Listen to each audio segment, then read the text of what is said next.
സർവത്ര ഗോവിന്ദനാമ സങ്കീർത്തനം. ഗോവിന്ദ ഗോവിന്ദ.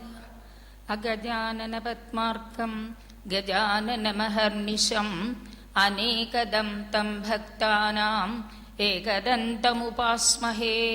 ശ്രീമഹാഗണപതയേ നമഃ. ഗുരവേ സർവലോകാനാം ഭിഷജേ ഭവരോഗിണാം നിധയേ സർവവിദ്യാനാം ശ്രീദക്ഷിണാമൂർത്തയേ നമഃ. അസ്മദ്ഗുരുചരണാരവിന്ദാഭ്യാം നമഃ. സരസ്വതി നമസ്തുഭ്യം വരദേ കാമരൂപിണി. വിദ്യാരംഭം കരിഷ്യാമി സിദ്ധിർഭവതു മേ സദാ. ശ്രീമഹാസരസ്വത്यै നമഃ. പീതാംബരം കരവിരാജിതശംഖചക്രകൗമോദഗീ സരസിജം കരുണാസമുദ്രം രാധാസഹായമതിസുന്ദരമന്ദഹാസം വാതാലയേശമനിശം ഹൃദി ഭാവയാമി. ആദ്യമേ തന്നെ സ്വാമിജിയുടെ പാതാരവിന്ദങ്ങളിൽ 1 കോടി പ്രണാമങ്ങൾ. സദസ്യർക്ക് എല്ലാവർക്കും നമസ്കാരം. ഇന്നിവിടെ എനിക്ക് പറയാനുള്ളത് വർണ്ണാശ്രമധർമ്മങ്ങളെ കുറിച്ചാണ്. ധർമ്മം തു സാക്ഷാത് ഭഗവത് പ്രണീതം എന്നാണ് നിയമം. വേദൈശ്ച സർവൈഹി അഹമേവ വേദ്യഃ എന്നും. പരമ ദിവ്യോത്തമ പുരുഷനായ, ഉത്തമ പുരുഷനായ, പുരുഷോത്തമനായ ആ ഭഗവാൻ ശ്രീകൃഷ്ണനെ മനസ്സിലാക്കാനായിട്ട് ഉദ്ദേശിക്കപ്പെട്ടിട്ടുള്ളതാണ് വേദം അല്ലെങ്കിൽ വൈദിക ജ്ഞാനം.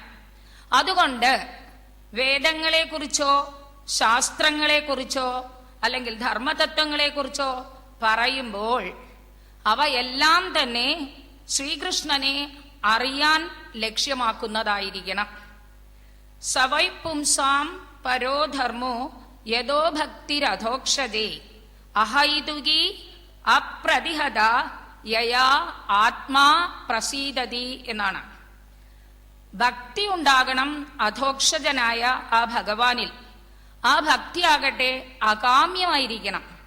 അതുപോലെ തന്നെ ധാരയായിരിക്കണം, അപ്രതിഹതയായിരിക്കണം. ഇന്ന് കുറച്ച് ഭക്തി, പിന്നെ കുറച്ച് ഭക്തി, അങ്ങനെ പോകരുത്. തൈലധാര പോലെയുള്ള ഭക്തി ആയിരിക്കണം. അതുകൊണ്ട് മാത്രമേ എല്ലാവരിലെയും ജീവചൈതന്യമായി വിളങ്ങുന്ന ആ ആത്മാവ് സന്തോഷിക്കുകയുള്ളൂ. ആ ഭഗവത് സേവനം, അങ്ങനെയുള്ളൊരു ഭഗവത് സേവനം എങ്ങനെ നിർവഹിക്കാം എന്നുള്ളതാണ്, പഠിക്കുകയാണ് നമ്മുടെ ധാർമ്മിക തത്വങ്ങളുടെയൊക്കെ ലക്ഷ്യം. യാജ്ഞവൽക്യൻ തന്റെ സ്മൃതിയിൽ പറഞ്ഞത് നോക്കുക. ശ്രുതി സ്മൃതി സദാചാരഃ സ്വസ്യ ച പ്രിയമാത്മനഃ സമ്യക് സങ്കൽപ്പജഃ കാമോ ധർമ്മമൂലമിദം സ്മൃതം. ഒരുവൻ ശ്രുതിയായാൽ, വേദത്തിൽ നിന്നായാലും ശരി, അല്ലെങ്കിൽ വേദാർത്ഥങ്ങളെ പ്രതിപാദിക്കുന്നതായ ആ സ്മൃതിയിൽ നിന്നായാലും ശരി, മനുഷ്യന്റെ പെരുമാറ്റങ്ങളെ കുറിച്ച് പഠിക്കണം എന്നാണ്. സദാചാരം എങ്ങനെയുള്ളതാകണം എന്നാണ് പഠിക്കേണ്ടത്. ആ ധാർമ്മിക തത്വങ്ങളുടെ പാലനത്തിൽ കേന്ദ്ര സ്വരൂപം നമുക്ക് എപ്പോഴും സർവാത്മാവായി വിളങ്ങുന്ന ആ പുരുഷോത്തമൻ നാരായണൻ തന്നെ ആയിരിക്കണം. മമൈവംശോ ജീവലോകഃ ജീവഭൂത സനാതനഃ എന്നാണ്. എല്ലാവരിലെയും ജീവചൈതന്യമായി കുടുങ്ങിയിരിക്കുന്ന ഭഗവാൻ. അതുകൊണ്ട് എല്ലാവർക്കും പ്രീതിയുള്ളതായിരിക്കണം നമ്മളുടെ പ്രവൃത്തി. ഓരോരുത്തരെയും തൃപ്തിപ്പെടുത്തുന്ന തരത്തിലായിരിക്കണം. അങ്ങനെ എല്ലാവർക്കും ശോഭനീയമായിട്ടുള്ള ഏതൊരു കർമ്മമാണോ അതുതന്നെയാണ് ഭഗവാന്റെ പ്രിയമായിട്ടുള്ളത് എന്നാണ് പറയുന്നത്. ഏതായാലും ശ്രീമദ് ഭാഗവതത്തിലെ 7-ാം സ്കന്ധത്തിൽ 5 അധ്യായങ്ങളിലായിക്കൊണ്ട് നാരദ മഹർഷി യുധിഷ്ഠിരന് നൽകുന്ന ധർമ്മ വിവരണങ്ങൾ, അതിനോടൊപ്പം തന്നെ 4 വർണ്ണങ്ങൾ, 4 ആശ്രമങ്ങൾ എന്നതൊക്കെ. ഈ 4 വർണ്ണങ്ങൾ എന്നുള്ളത് എല്ലാവർക്കും കേട്ട് പരിചിതമാണ്. 4 ആശ്രമങ്ങളെ കുറിച്ചും കേട്ടതാണ്. എന്നാൽ ഇവ മനുഷ്യ ജീവിതത്തിന്റെ സുപ്രധാന ദശകളായിത്തീരുന്നതെങ്ങനെ, ഇതിൽ ആരൊക്കെയാണ് ഉൾപ്പെടുക, ഇവ ഓരോന്നും മറ്റുള്ളവുമായിട്ട് എങ്ങനെ യോജിക്കും, ഇങ്ങനെ മനുഷ്യജീവിതത്തെ എങ്ങനെ ഇവ കാര്യക്ഷമമാക്കും, അല്ലെങ്കിൽ മറ്റൊരു തരത്തിൽ പറഞ്ഞാൽ ഊർജ്ജസ്വലമാക്കി സഫലത്തിലേക്ക് എത്തിക്കും എന്നാണ് നമുക്കിവിടെ ചിന്തിക്കേണ്ട വിഷയം. ധർമ്മം എന്നത് എല്ലാവരുടെ നാവിൻ തുമ്പിൽ പറയപ്പെടുന്ന ഒരു സർവ്വസാധാരണമായ ചൊല്ലാണ്. ധർമ്മ അനുസരിച്ച് അല്ലെങ്കിൽ ധർമാനുസൃതമായിട്ടുള്ള ഒരു ജീവിതം അത് നമ്മൾ ചെയ്യുന്നുണ്ടോ എന്നുള്ളതും നമ്മൾ ചിന്തിക്കേണ്ടതാണ്. ധർമ്മത്തെ നിരാകരിച്ചാൽ ഉണ്ടാകുന്ന ദോഷം എന്താണ്? നമ്മൾ കേട്ടിട്ടുണ്ട് ധർമ്മോ രക്ഷതി രക്ഷിതഃ എന്ന്. ധർമ്മത്തെ രക്ഷിച്ചാൽ ആ ധർമ്മം നമ്മളെ രക്ഷിക്കും. അങ്ങനെ നിത്യജീവിതത്തിൽ ഈ ധർമ്മത്തിനുള്ള പ്രസക്തി എന്ത്? ഇതൊക്കെയാണ് നമുക്കിവിടെ ചിന്തിക്കാനുള്ളത്. ധാരണാത് ധർമ്മമിത്യാഹുഹു ധർമ്മേണ വിധൃതാഹ പ്രജാഹ യസ്യാ ധാരണാ സംയുക്തഃ സ ധർമ്മ ഇതി നിശ്ചിതഃ എന്ന്. അതായത് ധർമ്മം പ്രജകളെ സന്ധാരണം ചെയ്യുന്നു എന്നാണ് പറയുന്നത്. സന്ധാരണം എന്ന് വെച്ചാൽ എന്താണ്? ആപത്ത് വരുമ്പോഴും സമ്പത്ത് വരുമ്പോഴും സുഖം വന്നാലും ദുഃഖം വന്നാലും അനുകൂലമോ പ്രതികൂലമോ ഏതു സാഹചര്യങ്ങളായിക്കൊള്ളട്ടെ തകർന്നു പോകാതെ ഒരു തരത്തിലുള്ള കോട്ടവും സംഭവിക്കാതെ മനസ്സിനെ കൂടുതൽ ധന്യം അല്ലെങ്കിൽ കൂടുതൽ ഉയർത്താൻ പറ്റുന്ന ബലിഷ്ഠമാക്കി നിർത്തുന്ന ഒന്ന് തന്നെയാണ് സന്ധാരണം എന്ന പദം കൊണ്ട് ഉദ്ദേശിക്കുന്നത്. അങ്ങനെയുള്ള ഈ സന്ധാരണ പ്രവൃത്തിയാണ് ധർമ്മം ചെയ്തു തരുന്നത്. നാം ജനിച്ചു വീഴുന്നത് ഈ ഭൂമിയിൽ. ഭൂമി മാത്രമാണോ നമ്മളെ സംരക്ഷിക്കുന്നത്? നമുക്ക് ജീവവായു വേണ്ടേ? നമുക്ക് ജലം വേണ്ടേ? നമുക്ക് അന്നം വേണ്ടേ? അങ്ങനെ എല്ലാം ആവശ്യമാണ്. ദേഹം മനുഷ്യന്റെ മനസ്സിന്റെ ഭാവവികാരങ്ങളെ പ്രകടമാക്കുന്നു. എന്നാൽ മനഃപ്രേരണയാണ് പ്രവൃത്തികളുടെ അടിസ്ഥാനം. എല്ലാത്തിനും മനസ്സ് വേണം. എനിക്കിപ്പോ മനസ്സില്ല എന്ന് നമ്മൾ പറയാറുണ്ട്. എനിക്കിത് ചെയ്യാൻ ഇഷ്ടമില്ല എന്നല്ലേ അർത്ഥം. അപ്പൊ മനസ്സാണ് എല്ലാ പ്രവൃത്തികളുടെയും പിന്നിലുള്ളതായ പ്രവൃത്തി. ആ മനഃപ്രേരണ പ്രവൃത്തി നിർവഹണത്തിൽ മനസ്സിനുള്ള സ്ഥാനം ശ്രേഷ്ഠം തന്നെയാണ്. അതേപോലെ ഈ ധർമ്മത്തിന്റെ പ്രസക്തി അല്ലെങ്കിൽ ആ ധർമ്മത്തിന്റെ സ്വാധീനം അതെല്ലാം മനോമണ്ഡലത്തിലാണ് വരേണ്ടത്. ധർമ്മോപദേശം തേടുന്നതും ഉൾക്കൊള്ളുന്നതുമെല്ലാം മനസ്സ് തന്നെയായിരിക്കും. തുടർന്ന് അനുസരിക്കാനും ഈ മനസ്സ് തന്നെ വേണം. മനസ്സനുസരിച്ചില്ലെങ്കിൽ നമുക്കൊന്നും ചെയ്യാൻ സാധ്യമല്ല എന്ന് പറയാണ്. ദേഹമെടുക്കുന്നുണ്ട്, ധനമുണ്ട്, സ്വജന ബലമുണ്ട്, നല്ല വിദ്യാഭ്യാസമുണ്ട്, കർമ്മശേഷിയുണ്ട്. ഇതൊക്കെ ലൗകിക നേട്ടങ്ങളാണ്.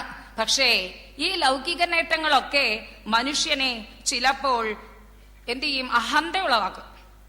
അഹന്ത ഉളവാക്കി കഴിഞ്ഞാൽ അവന്റെ ജീവിതം താളം തെറ്റും. എന്നാ ശരി, ഇതൊന്നും ഇല്ലെങ്കിലോ?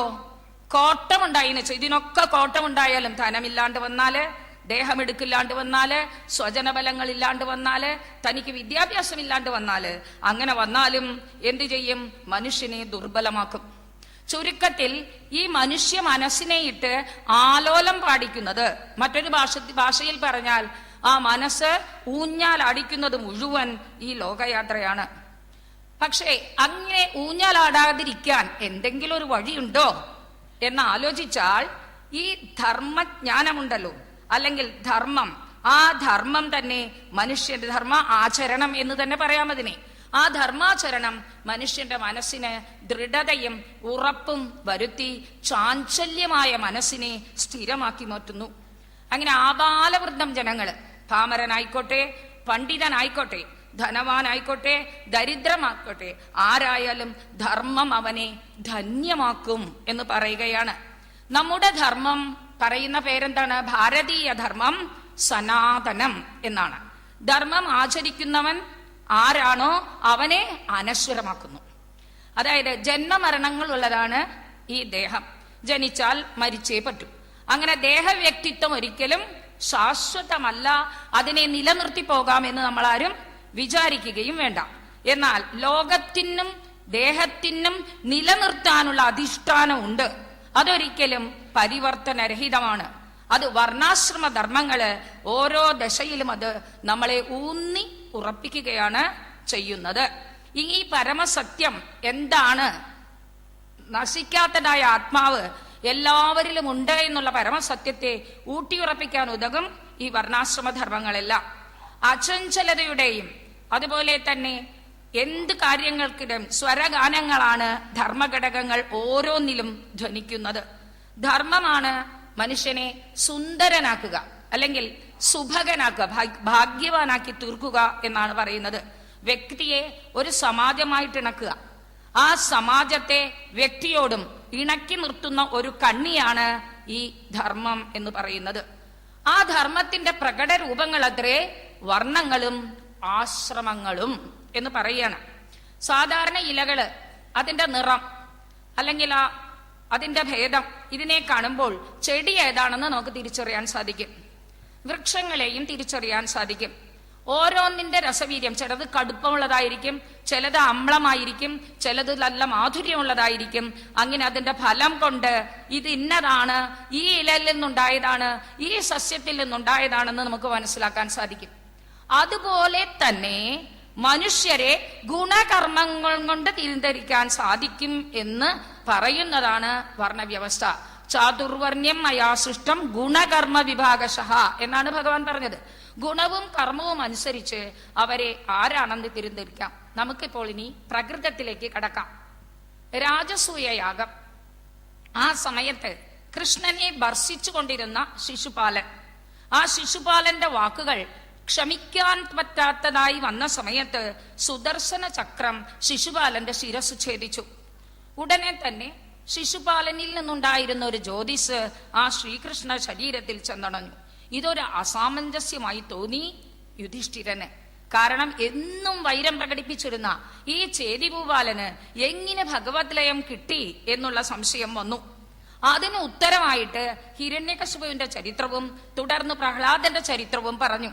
അതിനുശേഷം ത്രിപുര ദഹന കഥയും കൂടി പറഞ്ഞാണ് ആ 10 അധ്യായങ്ങൾ അവസാനിപ്പിക്കുന്നത് 7ാമത്തെ സ്കന്ധത്തില്. ആ സമയത്ത് എക്കാലത്തും പ്രാബല്യമുള്ളതും മനുഷ്യന് പരമലാഭം നേടിത്തരുന്നതുമായ ജീവിത രീതി എന്താണ് എന്ന് യുധിഷ്ഠിരൻ ഒരു ചോദ്യം വെച്ചു. ചോദ്യം ചോദിച്ചാലല്ലേ ഉത്തരം പറയാൻ സാധ്യമാവുകയുള്ളൂ. ഭഗവന് ശ്രോതുമിച്ഛാമി നൃണാം ധർമ്മം സനാതനം വർണ്ണാശ്രമ ആചാരയുധം യത് പുമാൻ വിന്ദതേ പരം എന്ന് ചോദിക്കുകയാണ്. ഉടനെ തന്നെ നാരദ മഹർഷി ശ്രീമന് നാരായണനെ മനസ്സിൽ ധ്യാനിച്ചുകൊണ്ട് ധർമ്മവിവരണം ആരംഭിച്ചു. പറഞ്ഞു, ധർമ്മമൂലം ഹി ഭഗവാൻ സർവവേദമയോ ഹരിഹി സ്മൃതം ച തദ്വിദാം രാജൻ യേന ആത്മാ പ്രസീദതി എന്ന് പറഞ്ഞു. ഭഗവാൻ തന്നെയാണ് ധർമ്മത്തിന്റെ സ്വരൂപം. ധർമാചരണം കൊണ്ട് മാത്രമേ മനസ്സ് അല്ലെങ്കിൽ ഭഗവാൻ തൃപ്തനാവുകയുള്ളൂ. ആചാര പരമോ ധർമ്മ ധർമ്മസ്യ പ്രഭു അച്യുതഃ എന്നാണ് പ്രമാണം. അത് പറഞ്ഞ ശേഷം 30 അംഗങ്ങളെ കുറിച്ച് പറയുകയാണ്. എന്തൊക്കെയാണ് ഒരു മനുഷ്യന് വേണ്ടതായ ധർമ്മലക്ഷണങ്ങൾ എന്ത് പറഞ്ഞു കൊടുക്കുന്നു. ആദ്യം തന്നെ പറയാണ് സത്യം പറയുക. അത് ആദ്യം ആ 30 ലക്ഷണം ഒന്ന് പറഞ്ഞു പോവാം. ദയ വേണം, തപസ് വേണം, വൃത്തിയും വെടുപ്പുമായ ശുചിത്വം വേണം, തിതിക്ഷ എന്ന സഹന സ്വഭാവം വേണം, ഈക്ഷ എന്ന യുക്തായുക്ത ബോധം വേണം, ദമം ശമം ഇത് രണ്ടും വേണം, അഹിംസ വേണം, ബ്രഹ്മചര്യം വേണം, ത്യാഗം ശാസ്ത്രാധ്യയനം, ആർജവം സന്തോഷം, സമദർത്തം ആ സമദർശികളെ സേവിക്കുന്നതിലുള്ള താല്പര്യം, അതുപോലെ തന്നെ എല്ലാത്തിനോടുമുള്ള അസംഗം, എല്ലാം വിടാനുള്ളതായ മനസ്സ്, ആഗ്രഹിച്ചതിന് വിപരീതമായ കർമ്മഗതികൾ ഉണ്ടാകുന്ന സമയത്ത് അതിനെക്കുറിച്ചുള്ള ഒരു ഉത്ബോധനം, വൃഥാ സംസാരിക്കാതിരിക്കൽ, അതുപോലെ ആധ്യാത്മചിന്തിക വ്യഗ്രത വേണം, പ്രാണികൾക്ക് അർഹിക്കുന്ന തരത്തിൽ ദാനാദികൾ നൽകണം, അതിലും മനുഷ്യരിൽ പ്രത്യേകിച്ചും സ്വന്തം ആത്മാവിനെ ഈശ്വരനെ കാണണം, മഹാത്മാക്കൾക്ക് ആശ്രയമായ ഭഗവാന്റെ ചരിത്രങ്ങൾ കേൾക്കണം, സ്മരിക്കണം, പാടണം, പൂജ ചെയ്യണം, ദേവനെ പ്രണമിക്കണം, ഭഗവാനോട് ആത്മനിവേദനം എന്ന ദാസ്യഭാവം വരുത്തണം, സഖ്യത പുലർത്തണം എന്ന് തുടങ്ങി സർവേശ്വരനെ തൃപ്തിപ്പെടുത്താനായിട്ട് 30 അംഗങ്ങളോട് കൂടിയിട്ടുള്ള ആചരണം മനുഷ്യർക്കെല്ലാം നിർബന്ധമായിട്ടും വേണം എന്ന് ആദ്യം തന്നെ ഉദ്ഘോഷിച്ചു. നാരദൻ ആദ്യമായി നിരന്തര മൂല്യങ്ങളെയാണ് ഇവിടെ പറഞ്ഞത്. പറയുന്നത് ആരാണ്? നാരദനാണ്. കേൾക്കുന്നതോ യുധിഷ്ഠിരൻ. പക്ഷേ ഈ ധർമാവിഷ്കരണം അതിനു മുമ്പ്, എത്രയോ കാലം മുമ്പ് ഈ സനാതന ഭാരതത്തിൽ ഊന്നിയിട്ടുള്ളതാണ്. എവിടെയും എപ്പോഴും അനുവർത്തിക്കപ്പെടുന്നതാണ് സനാതനമായ ധർമ്മം. അതുകൊണ്ട് തന്നെ സനാതനം എന്ന പേര് വന്നിരിക്കുന്നു. നാരദ മഹർഷി യുധിഷ്ഠിരനെ ഉപദേശിച്ചപ്പോഴുണ്ടായിരുന്ന പ്രസക്തി ഇന്നും ഈ ധർമ്മത്തിനുണ്ട് എന്ന് നാം അറിഞ്ഞിരിക്കണം. അങ്ങനെ ആയാലല്ലേ ഈ നിർവചനം തന്നെ അന്വർത്ഥമാവുകയുള്ളൂ. ഇനി ഓരോ 30 ലക്ഷണങ്ങളിൽ ചിലരെങ്കിലും നമുക്കിവിടെ സ്മരിക്കാം. ആദ്യം പറയുന്നത് സത്യം. സത്യം വദ. ഇതെല്ലാവരും കേട്ടിട്ടുണ്ട് അല്ലേ? കുട്ടി വിദ്യാഭ്യാസം കഴിഞ്ഞ് പോകുമ്പോൾ ആദ്യം തന്നെ അധ്യാപകർ കടഞ്ഞുറപ്പിക്കുന്ന കാര്യമാണ് സത്യം വദ, ധർമ്മം ചര, സ്വാധ്യായാത് മാ പ്രമദഃ എന്ന് പറഞ്ഞു കൊടുക്കും. അതില് സത്യമാണ് ധർമാചരണത്തിന്റെ ആദ്യത്തെ ഘടകം. പ്രവൃത്തിയും ചിന്തയും ആലോചനയും ഒരേപോലെ സത്യാനുസൃതമാകണം. അത് എളുപ്പമല്ല. അസിധാരാവ്രതം എന്നാണ് പണ്ഡിതന്മാർ സത്യത്തിനെ പറയുക. അസി എന്ന് പറഞ്ഞാൽ വാള്, ധാര എന്ന് പറഞ്ഞാൽ അതിന്റെ മൂർച്ച. അങ്ങനെ മൂർച്ചയുള്ളതായ വാൾത്തലയിൽ കൂടെ നടക്കുക, കാലൊട്ട് മുറിയുകയും അരുത്. എളുപ്പമുള്ള കാര്യമാണോ? അതുപോലെയാണ് സത്യാചരണം എന്ന് പറയുക. ഈ സത്യം എന്നുള്ളത് 1000 അശ്വമേധങ്ങളെക്കാൾ, 1000 അശ്വമേധയാഗം ചെയ്യുന്നതിനേക്കാൾ ഒരു സത്യത്തിന് വിലയുണ്ട് എന്ന് മഹാഭാരതം പോലും ഉദ്ഘോഷിക്കുന്നു. ഈശ്വരനാണെങ്കിലോ സത്യസ്വരൂപനാണ്. സത്യമേവ ജയതേ എന്ന് വേദവും നമുക്ക് അനുശാസിക്കുന്നു. ആ സത്യം ചിലപ്പോൾ ഒരമ്മ വാത്സല്യത്തോടുകൂടി മകനെ ശാസിക്കും. ആ വാത്സല്യപൂർണമായ വാക്കുകൾ, അതിന്റെ പരിണിത ഫലങ്ങൾ പ്രയോജനപ്രദം. അതുപോലെ തന്നെ ചന്ദ്രൻ പ്രകാശിക്കുന്നു, എന്നാലോ ആ ചന്ദ്രന്റെ കിരണങ്ങൾ ശീതളമാണ്. കടുപ്പമുള്ള പാറയെ തുളക്കാൻ സാധ്യമാണ് ജലത്തിന്. പക്ഷെ ആ ജലമെടുത്ത് മുഖം കഴുകുമ്പോൾ അത് കൃഷ്ണമണിയെ പോലും ഉപദ്രവിക്കുന്നില്ല. അതുപോലെ തന്നെ സത്യം വാള് പോലെ മൂർച്ചയുള്ളതാണ്. എങ്കിലും പരമാർത്ഥതയുടെ പ്രഭാവം കൊണ്ട് അത് നമ്മളെ പ്രധാന ലക്ഷ്യമായ ബ്രഹ്മത്തിലേക്ക് എത്തിക്കും. സത്യസ്യ പന്ഥാഹ വിദദാ ദേവയാനഹ എന്നാണ്. ദേവമാർഗത്തിലേക്കുള്ള വഴിയാണത്രേ ഈ സത്യം. അതിന് നമുക്ക് പുരാണങ്ങളിൽ ഹരിശ്ചന്ദ്ര കഥ വളരെ പ്രസിദ്ധമാണ്. സത്യഹരിശ്ചന്ദ്രൻ എന്ന പേര് പോലും അദ്ദേഹത്തിനുണ്ടായി. എത്ര കഷ്ടങ്ങൾ അദ്ദേഹം അനുഭവിച്ചു. അങ്ങനെ സത്യത്തിന്റെ മഹത്വം പറഞ്ഞു. രണ്ടാമത്തെ പറയാണ് ദയ. ഈ ദയ എന്നുള്ളത് മറ്റൊരു ധർമ്മമൂല്യമത്രേ. ചന്ദ്രന്റെ നിലാവ് വലിയവനെന്നോ ചെറിയവനെന്നോ നോക്കിയാണോ പൊഴിയുന്നത്? എല്ലാവർക്കും ചന്ദ്രനിലാവ് കിട്ടും അല്ലെ? നിർഗുണേഷ്വപി സത്വേഷു ദയാം കുർവന്തി സാധവഃ നഹി സംഹരതേ ജ്യോത്സ്നാം ചന്ദ്രഃ ചണ്ടാളവേഷ്മനഃ എന്നാണ്. ചണ്ടാളന്റെ ഗ്രഹമാണല്ലോ, ഇവിടെ എന്റെ നിലാവ് പൊതിക്കണ്ട എന്ന് ചന്ദ്രൻ വിചാരിക്കാറുണ്ടോ? അതുപോലെ ഗുണം അഗുണം എന്ന് നോക്കിയല്ല, എല്ലാവരോടും കഷ്ടപ്പെടുന്നവൻ ആരായാലും സങ്കടപ്പെടുന്നവൻ ആരായാലും അവന്റെ സങ്കടത്തിന് നിവൃത്തിയുണ്ടാക്കി കൊടുക്കുന്നതാണ് ഒരു ദയാലുവിന്റെ കടമ. ഒഴുകുന്ന വഴിയിലുള്ള കുഴികളൊക്കെ നിറച്ചിട്ടല്ലേ നദി മുന്നോട്ട് പോകാറുള്ളൂ. അതുപോലെ തന്നെ ക്ഷീണിതരെ ആശ്വസിപ്പിക്കുക എന്നുള്ളത് ദയ എന്നൊരു മൂല്യമാണ്. സ്വയം മറ്റുള്ളവരുടെ ദുഃഖം കാണുമ്പോൾ ഉരുകണം, മറ്റുള്ളവരുടെ സന്തോഷം കാണുമ്പോൾ സന്തോഷിക്കുകയും വേണം. ഇത് രണ്ടും ചെയ്യുന്നതാണ് ദയയുടെ സ്വഭാവം. അങ്ങനെ ദയാവാൻ എന്താ ഗുണം എന്ന് ചോദിച്ചാൽ, ദയാവാന്റെ മുമ്പിൽ ഭഗവാൻ പോലും കടപ്പെട്ടിരിക്കുന്നു എന്ന് പറയാണ്. ഇപ്പൊ ഭഗവാനിലെത്താനുള്ളൊരു മാർഗമല്ലേ ദയ. അടുത്തത് തപസ്. തപസ് എന്ന് പറഞ്ഞാൽ പഞ്ചാഗ്നിമധ്യത്തിൽ തപസ്സിരിക്കുക, വനത്തിൽ ചെന്ന് തപസ്സിരിക്കുക എന്നൊന്നും വിചാരിക്കേണ്ട. മനസ്സും ഇന്ദ്രിയങ്ങളും ഏകാഗ്രമാക്കുന്നതിനെയാണ് തപസ് എന്ന് പറയുന്നത്. നമുക്കറിയാം, കുലച്ചു കഴിഞ്ഞൊരു വാഴ, ആ വാഴ കുറെ കഴിയുമ്പോൾ നശിച്ചു പോകും. ആ വാഴയ്ക്ക് തന്റെ ഫലം, ആ കനി എങ്ങനെയുള്ളതാണ്, സ്വാദുള്ളതായിരുന്നുവോ, അത് ആരെല്ലാം ഉപയോഗിച്ചു എന്ന് അന്വേഷിക്കാറുണ്ടോ? ഇല്ലല്ലോ. അതുപോലെ സുഗന്ധം നൽകുന്ന സാമ്പ്രാണി സ്വയം അങ്ങടെ എരിഞ്ഞു പോകും, മറ്റുള്ളവരിൽ സുഗന്ധം എത്തിക്കും.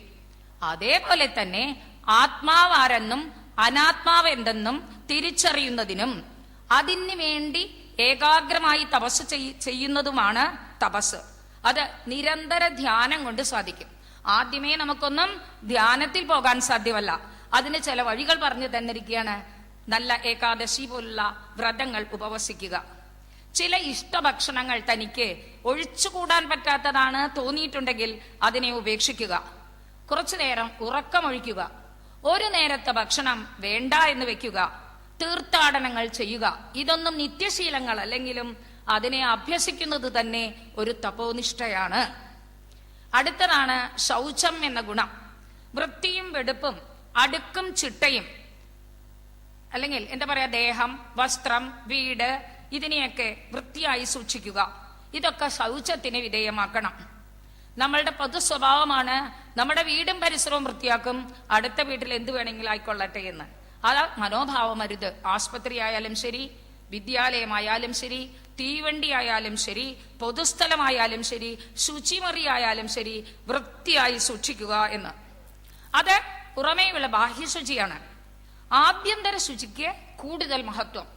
നമ്മുടെ ഉള്ളില് ലോഭം, മോഹം, മദം, മാത്സര്യം എന്ന് കട്ട പിടിച്ച ക്ലാവ് പോലെ ഇരിക്കുന്നതാണ്. അതിനെയൊക്കെ മാറ്റി മനസ്സ് നിർമ്മലമാക്കുക. മനസ്സ് നിർമ്മലമാക്കിയാല് ആത്മാവ്, ഉള്ളിൽ തന്നെയുള്ള ആത്മാവ് അതിൽ ക്ലീൻ ആയിട്ട് അങ്ങോട്ട് അത് പ്രതിബിംബിക്കും. സത്വശുദ്ധൗ ധ്രുവാ സ്മൃതി എന്നാണ്. അങ്ങനെ അന്ധക്കരണത്തിന്റെ വിവേകശീലവും ബാഹ്യവും ആഭ്യന്തരവുമായ ശുചിയാണ് പ്രധാനം. ഗംഗാജലം അതിൽ മുങ്ങുന്നവന്റെ പാപത്തിനെ തീർക്കുന്നു. അതിനോടൊപ്പം തന്നെ ആ തീരപ്രദേശങ്ങളിലുള്ള വൃക്ഷങ്ങൾക്ക് മുഴുവൻ ജലം നൽകുന്നു. സൂര്യൻ എന്ത് ചെയ്യുന്നു? തന്റെ പരിക്രമയിൽ ഉദിക്കുമ്പോൾ തന്നെ ഇരുട്ടിനെ അകറ്റുന്നു. എന്നാലോ ആ പ്രകൃതി സമ്പത്തിനെ മുഴുവൻ വർദ്ധിപ്പിക്കുന്നു. അതുപോലെ ആയിരിക്കണം അത്രേ ശുചിത്വമുള്ള ഒരുവൻ. തന്റെ അജ്ഞാനം പോകുന്നത് പോലെ തന്നെ മറ്റുള്ളവരുടെ അജ്ഞാനത്തിൽ നിന്നും അവനെ മോചിപ്പിച്ച് സംസാര സാഗരത്തിന്റെ മറുകര എത്തിക്കാൻ കഴിവുള്ളവനാണ് ശുചിത്വത്തിന് ഉടമയായി തീരുക എന്ന് പറയുകയാണ്. അടുത്തതാണ് തിതിക്ഷ, അതായത് സഹനശീലത. അത് മറ്റു പ്രധാന ധർമ്മമൂല്യമാണ്. ഇഷ്ടാനിഷ്ടങ്ങൾ, ഓരോരുത്തർക്കും വ്യക്തിപരമായിട്ടുള്ള ഇഷ്ടാനിഷ്ടങ്ങളുണ്ട്. ആ സ്വന്തം ഇഷ്ടാനിഷ്ടങ്ങൾ പോലെ തന്നെ അന്യരുടെ ഇഷ്ടാനിഷ്ടങ്ങളെയും വില കൽപ്പിക്കണം. പിന്നെയോ എന്ത് ദുഃഖം വന്നാലും സഹിക്കാനുള്ള ശക്തി വേണം. സഹനം സർവദുഃഖാനാം അപ്രതീകാരപൂർവകം. തനിക്ക് ഈ കേടുണ്ടാക്കിയവൻ മറ്റൊരാണ് എന്നുള്ളതായ ആ പ്രതികാര ബുദ്ധിയൊട്ട് പാകുകയും പാടില്ല. ദുഃഖം മുഴുവൻ മനസ്സിൽ തന്നെ നിയന്ത്രിക്കാൻ കഴിയണം. അങ്ങനെ ചിന്താ വിലാപരഹിതം. എന്തെങ്കിലും സംഭവിച്ചാൽ അങ്ങനെ താടിക്കും കൈയും കൊടുത്തിരുന്നു കഴിഞ്ഞാൽ ആ ചിന്ത തന്നെ മനുഷ്യനെ നശിപ്പിക്കും. അതുകൊണ്ട് ചിന്തയും പാടില്ല, അതിനെക്കുറിച്ച് എണ്ണിപ്പറക്കി കരയാനും പാടില്ല എന്ന് പറയാണ്. അതാണത്രേ തിതിക്ഷ എന്ന് ശങ്കരാചാര്യ സ്വാമികൾ പറഞ്ഞിരിക്കുന്നു. ചുരുക്കത്തിൽ എന്താ? പ്രതികൂല സാഹചര്യങ്ങളെ പോലും സഹിക്കാൻ കഴിഞ്ഞാൽ ജീവിതയാത്ര സുഗമമായിട്ട് മുന്നോട്ട് പോകും. അടുത്തതാണ് യുക്തിസഹമായ സമീപനം. യുക്തിസഹമായ സമീപനം എന്ന് പറഞ്ഞാൽ ഈക്ഷ എന്ന് പറയും. ഇതിന് ആലോചനാ ബുദ്ധിയാണ് പുഷ്ടിപ്പെടേണ്ടത്. നല്ലത്, ചീത്ത, അല്ലെങ്കിൽ ശരി, തെറ്റ്, എനിക്കിഷ്ടമുള്ളത്, ഇഷ്ടമില്ലാത്തത്, ഉന്നമനം, അധക്കരം, സഭ്യം, അസഭ്യം, സ്വാർത്ഥം, നിസ്വാർത്ഥം, വിവേകം, അവിവേകം, ഇതൊക്കെ യുക്തായുക്തങ്ങളിൽ പെടും. വിവേകാനന്ദജി ഒരിക്കൽ പറഞ്ഞു അത്രേ, തുമ്മിയാൽ തെറിക്കുന്ന മൂക്കാണെങ്കിൽ ആ മൂക്കിനെ വെച്ചിട്ട് എന്താ കാര്യം? അത് ഉപേക്ഷിക്കുന്നതല്ലേ നല്ലത്, അതങ്ങോട്ട് പിടിച്ചു കളയ എന്ന്. ഈ ഒരു വിശേഷ ബുദ്ധി ഉണ്ടല്ലോ, അതാണ് ഈക്ഷ. ഇനി ശമം മനോനിയന്ത്രണം, ദമം ഇന്ദ്രിയ നിഗ്രഹം. ആർത്തിയും അത്യാർത്തിയും ഒഴിവാക്കി മനസ്സിനെ നിലക്കി നിർത്തുന്നതാണ് ശമം. ഇന്ദ്രിയങ്ങളെ അടക്കി ഒതുക്കി ധാർമ്മികമായ പ്രവൃത്തിയിൽ വ്യാപരിപ്പിക്കുന്നതാണ് ദമം. ഇത് സാധ്യമാകണമെങ്കിൽ മനസ്സ് കേൾക്കണം. കാരണം മനുഷ്യന്റെ മനസ്സാണ് അവന്റെ ബന്ധുവും അവന്റെ ശത്രുവും. അപ്പൊ മനസ്സിനെ നിയന്ത്രിക്കാൻ സാധിച്ചാൽ ശമവും ദമവും എളുപ്പത്തിൽ കൈവരിക്കാൻ സാധിക്കും. അടുത്തതാണ് അഹിംസ. മനസ്സുകൊണ്ടും ശരീരം കൊണ്ടും വാക്കുകൊണ്ടും ലോകത്തിനൊട്ടാകെ ആനന്ദമുണ്ടാക്കണമെന്ന ലക്ഷ്യത്തോടെ പ്രവർത്തിക്കുന്നതാണ്, ആർക്കും ഒരു ഉപദ്രവം ചെയ്യാതിരിക്കലാണ് അഹിംസ എന്ന തത്വം. പിന്നൊന്നാണ് ബ്രഹ്മചര്യം. ബ്രഹ്മം എന്ന് പറഞ്ഞാൽ വേദം എന്നർത്ഥം. ബ്രഹ്മചര്യം എന്ന് പറഞ്ഞാൽ വേദമാർഗത്തിലൂടെ ചരിക്കുക എന്നതാണ്. വൈദിക മൂല്യങ്ങൾ അനുസരിച്ചുകൊണ്ട് തന്നെ ജീവിതത്തെ ക്രമീകരിക്കുക, ഇതാണ് ബ്രഹ്മചര്യം. ചുരുക്കം വിഷയലോലുപതയെ നിയന്ത്രിക്കുക എന്നത് തന്നെയാണ് ബ്രഹ്മചര്യത്തിന്റെ ലക്ഷ്യവും. അടുത്തതാണ് ത്യാഗം. പിടിച്ചു പറ്റാൻ പ്രേരിപ്പിക്കുന്നവയാണ് സുഖഭോഗങ്ങൾ. നമ്മളെ ആകർഷിക്കുമവിടെ. അവയ്ക്ക് അടിമയായി കഴിഞ്ഞാലോ മനസ്സിന്റെ താളവും തെറ്റി ജീവിതം നശിക്കും. ഈ ദുരന്തം ഒഴിവാക്കാൻ ത്യാഗം എന്നുള്ള മനോഭാവം ശീലമാക്കണം. ത്യാഗേനൈകേ അമൃതത്വമാനശുഹു എന്നാണ് ഉപനിഷത്ത് പ്രഖ്യാപനം. നൂല് അത് പിച്ചി ചീന്തി കളഞ്ഞാൽ നൂലുകൊണ്ടുണ്ടാക്കിയതായ വസ്ത്രം കീറിപ്പോകും, അല്ലെ? വിത്ത് നശിപ്പിക്കുമ്പോൾ വൃക്ഷം നശിക്കുന്നു. ജലം വറ്റുമ്പോഴാണ് ജലത്തിലുള്ള ഓളങ്ങൾ നശിക്കുന്നത്. അതുപോലെ ദേഹത്തോട് ബന്ധപ്പെട്ടിരിക്കുന്നതായ ഈ അഹന്ത വിട്ടുപോയി കഴിഞ്ഞാൽ ലോകവ്യവഹാരങ്ങളിൽ നിന്നും അല്ലെങ്കിൽ ഫലേച്ഛയിൽ നിന്നും മനസ്സ് പിൻവാങ്ങുന്നു. അങ്ങനെ നിഷ്കാമമായ പ്രവൃത്തി ചെയ്തുകൊണ്ട് എല്ലാം നല്ലതിനെ എന്ന് ചിന്തിക്കുന്നതാണ് ത്യാഗം എന്നുള്ള മനോഭാവം. അടുത്തത് പ്രധാനം വിദ്യാർത്ഥികൾക്ക് പ്രത്യേകിച്ചും സ്വാധ്യായം എന്നാണ്. തത്വശാസ്ത്രം പഠിക്കുക. സ്വാമിജി നടത്തുന്നുണ്ടല്ലോ വിഷ്ണു സഹസ്രനാമ യജ്ഞം, അതുപോലുള്ളത് ഭഗവത്ഗീത, ഇവ പാരായണം ചെയ്യുക.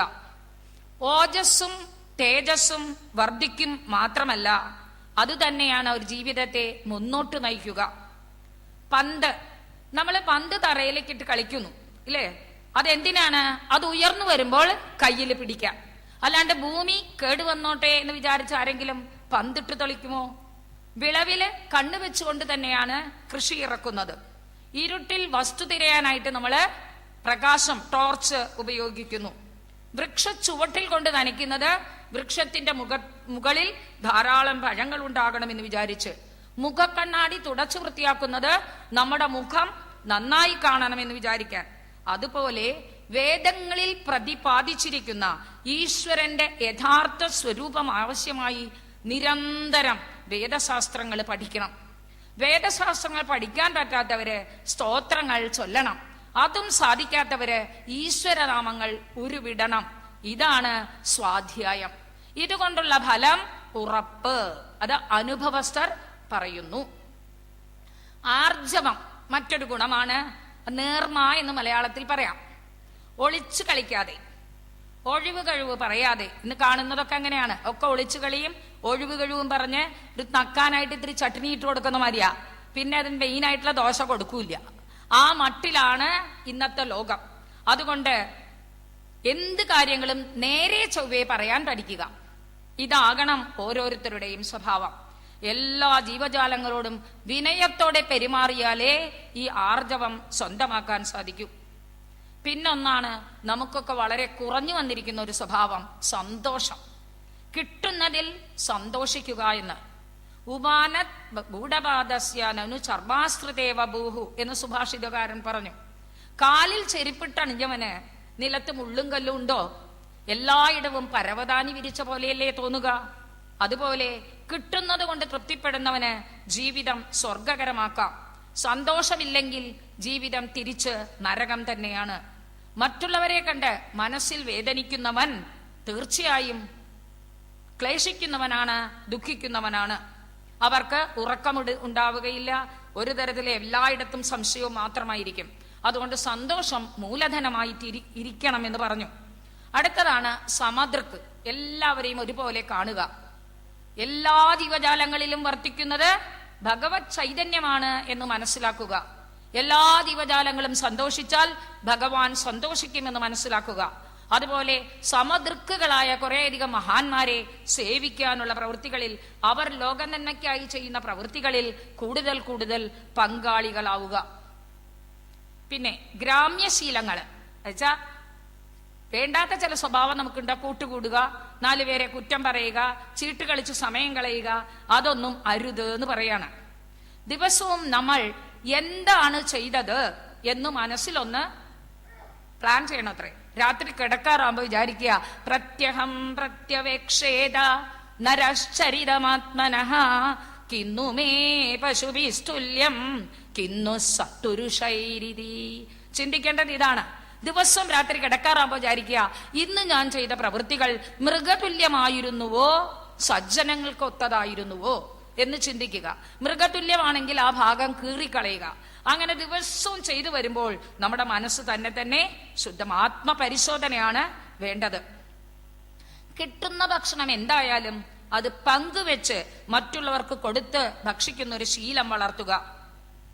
എല്ലാത്തിലും ഉപരി പരമോന്നത സ്വരൂപമായ ആ ഭഗവാനിൽ ഭക്തി വളർത്തുക.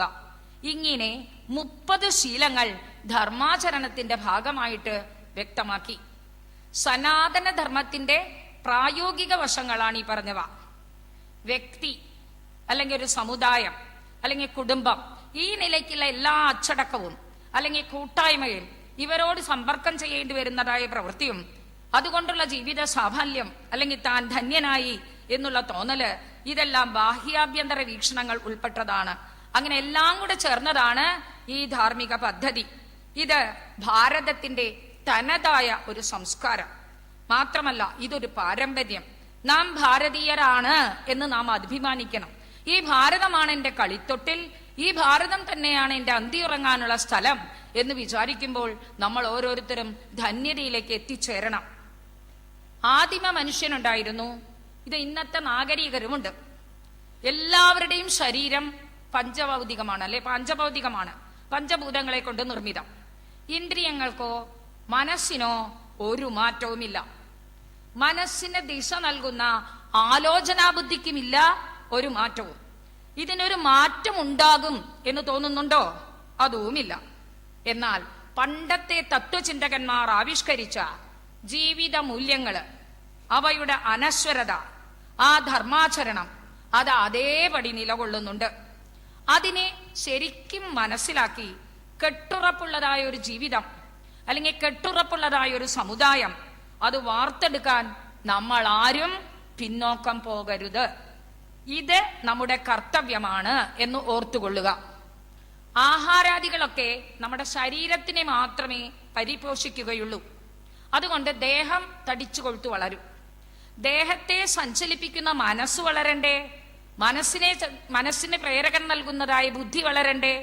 അതിന് മൂല്യതത്വമായിട്ടുള്ള കുറെ പോഷണങ്ങൾ നമുക്ക് അത്യാവശ്യം തന്നെയാണ്. ധർമ്മവർജിതമായിട്ടുള്ള ഒരു മനുഷ്യ ജീവിതം ഉള്ളുകൊണ്ട് വെറും പൊള്ളയായിരിക്കും, ദുർബലമായിരിക്കും, എന്ന് വേണമെങ്കിൽ തകർന്നു വീഴും. മനുഷ്യത്വം എന്നുള്ളതാണ് മനുഷ്യനായിട്ട് ജനിച്ചവന് നേടേണ്ട പ്രധാന കാര്യം. ആ മനുഷ്യനായ പോരാ, മനുഷ്യത്വം ഉണ്ടാകണം. ആ മനുഷ്യത്വം നേടണമെങ്കിൽ ഈ വസ്തുത ഓരോരുത്തരും ഉണർത്തിയെടുക്കുകയും വേണം. അസംഖ്യം മനുഷ്യരാശികളുണ്ട്, അല്ലെ? അതിലെ എത്ര ഉൾപ്രേരണ, അത് കൊണ്ടുള്ളതായ ബാഹ്യപ്രവൃത്തികള് അതേതാണെന്ന് തിരിച്ചറിഞ്ഞ് ധർമാനുസൃതം അതിനെ പ്രോത്സാഹിപ്പിച്ച് സമാജത്തിന്റെ ഒരു കൂട്ടായ്മ അല്ലെങ്കിൽ സമാജത്തിന്റെ ഒരു ഭദ്രത അതിന് പൊരുത്തപ്പെടുന്ന രീതിയിൽ സജ്ജമാക്കി നിർത്തുന്ന വ്യവസ്ഥകളാണ് വർണ്ണാശ്രമങ്ങൾ. ഇനി നമുക്ക് വർണ്ണാശ്രമത്തിന്റെ കാര്യം നോക്കാം. ആദ്യം ആശ്രമങ്ങളെ കുറിച്ചാണ് പറയാൻ പോകുന്നത്. ജീവിതത്തിന്റെ ആദ്യ ഭാഗം വിദ്യാഭ്യാസത്തിനായിട്ട് നമ്മൾ ചെലവാക്കുന്നു. അടുത്ത ഭാഗം ഉദ്യോഗത്തിന്, അല്ലെ, വരുമാനത്തിനും വേണ്ടി. ബാക്കി പകുതി വരികയാണ് ബാക്കിയുള്ള ജീവിതം. ആ ജീവിതം എന്ത് ചെയ്യുന്നു? നമ്മുടെ എന്റെയൊക്കെ പോലെ റിട്ടയർമെന്റ് കാലം. ഈ റിട്ടയർമെന്റ് കാലത്ത് ബാഹ്യപ്രവൃത്തിയിൽ നിന്നൊക്കെ നമ്മൾ വിരമിക്കുന്നുണ്ടെങ്കിലും ആന്തരികമായ വ്യക്തിത്വം ഉണ്ടല്ലോ നമുക്കത്, അതിനെ ആനന്ദകരമാക്കാനായിട്ട് ശ്രമിക്കണം. മനുഷ്യൻ ജന്മനാ കാണുന്ന പ്രേരണാ വ്യത്യാസങ്ങളെ കണക്കിലെടുത്തുകൊണ്ട് ഒന്നു മറ്റൊന്നിന് പൂരകമായി പ്രവർത്തിക്കണം. വ്യക്തിക്കും കുടുംബത്തിനും സമാജത്തിനും ലോകത്തിന് തന്നെയും ഭദ്രത ഉറപ്പുവരുത്തുന്ന വിധന ധർമ്മസംഘടന രൂപം നൽകിയിരിക്കുന്നു. ഭൂമുഖത്തില് എത്രയോ ജീവരാശികളുണ്ട്. ഒറ്റക്കാലുള്ളവ, രട്ടക്കാലുള്ളവ, 4 കാലുള്ളവ, 6 കാലുള്ളവ, പ്രബല മൃഗം, ശോഷിച്ച മൃഗം ഒക്കെ ഉണ്ട്. ഒന്നൊന്നിന് ആഹാരമാണെന്നൊക്കെ പറയുന്നുണ്ട്. എന്തോ ആയിക്കോട്ടെ, ഇതിനെല്ലാം വ്യത്യസ്തമുള്ളവനാണ് മനുഷ്യൻ. ആ മനുഷ്യന് ദീർഘങ്ങളാം കൈകളെ നൽകിയത്രേ മനുഷ്യനെ പാരിലയച്ചതീശ്വൻ, അല്ലെ? ഈശ്വൻ 2 നല്ല കൈകളെ തന്നിട്ടുണ്ട്. എന്നിട്ടും നമ്മൾ നല്ലത് ചെയ്യില്ല എന്ന് വെച്ചാൽ എന്താ കാര്യം? ആഹാര നിദ്രാഭയമൈഥുനം ച സാമാന്യമേതത് പശൂനാം നരാണാം ജ്ഞാനം നരാണാം അധികോ വിശേഷ ജ്ഞാനേന ഹീനാഹ പശുഭിः സമാനാഹ. ജ്ഞാനം എന്നുള്ളൊരു പ്രത്യേക കഴിവ് നമുക്കുണ്ട്, മനുഷ്യർക്കുണ്ട്.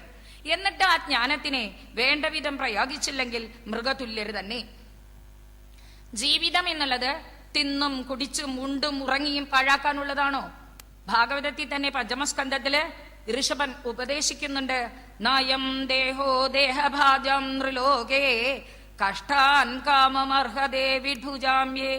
ഈ കാമങ്ങളൊക്കെ മലത്തിൽ കിടന്ന് തുളയ്ക്കുന്ന പുഴുവും അനുഭവിക്കുന്നുണ്ട്. അതിൽ നിന്നൊക്കെ വ്യത്യാസമായില്ലെങ്കിൽ എന്ത് കാര്യം മനുഷ്യജന്മം കിട്ടിയിട്ടത്? അതുകൊണ്ട് ജീവിതത്തിന്റെ അർത്ഥം അല്ലെങ്കിൽ അതിന്റെ മൂല്യം, അതിന്റെ ലക്ഷ്യം, അതിനെ ഉൾക്കൊള്ളിക്കുന്ന തരത്തിലുള്ള ഒരു നിത്യക്രമം വേണം. അതാണ് ധർമ്മം. അതിനെ പിന്തുടരുന്നതോ ധർമ്മ ആചരണം. അതിലെ പ്രധാന ഘടകമാണ് ഇവ എന്ന് വീണ്ടും ഉദ്ബോധിപ്പിക്കുന്നു. നീ പറയാണ് 4 വർണ്ണങ്ങളെ കുറിച്ചാണ് ആദ്യം പറയാൻ പോകുന്നത്. ജാതികള്. ഒരു സമുദായത്തിന്റെ ഒരു സമുദായം എന്നുള്ള ഒരു വലിയ ബിൽഡിംഗ് ആണെങ്കിൽ അതിനെ അടിച്ചുറപ്പി നിൽക്കുന്ന 4 നെടും തൂണുകളാണ് ഈ വർണ്ണങ്ങൾ. ബുദ്ധിജീവികൾ ഉണ്ടാവാം, ഭരണവിദഗ്ധരുണ്ടാകാം, വ്യവസായ സാമർഥ്യമുള്ളവരുണ്ടാകാം, നല്ല മെയ്യൂക്കുള്ളവരുണ്ടാവാം. ഇവർക്കെല്ലാം തന്നെ ആദർശം രചിച്ചു കൊടുത്തുകൊണ്ട് കുറെ ഒതുങ്ങിക്കൂടിയ ജീവിതവും കാണാം. ഇങ്ങനെ പല വിഭാഗത്തിലുള്ള ജനങ്ങളെ കൊണ്ട് വേണം ഒരു സമുദായത്തെ ശക്തിപ്പെടുത്താൻ.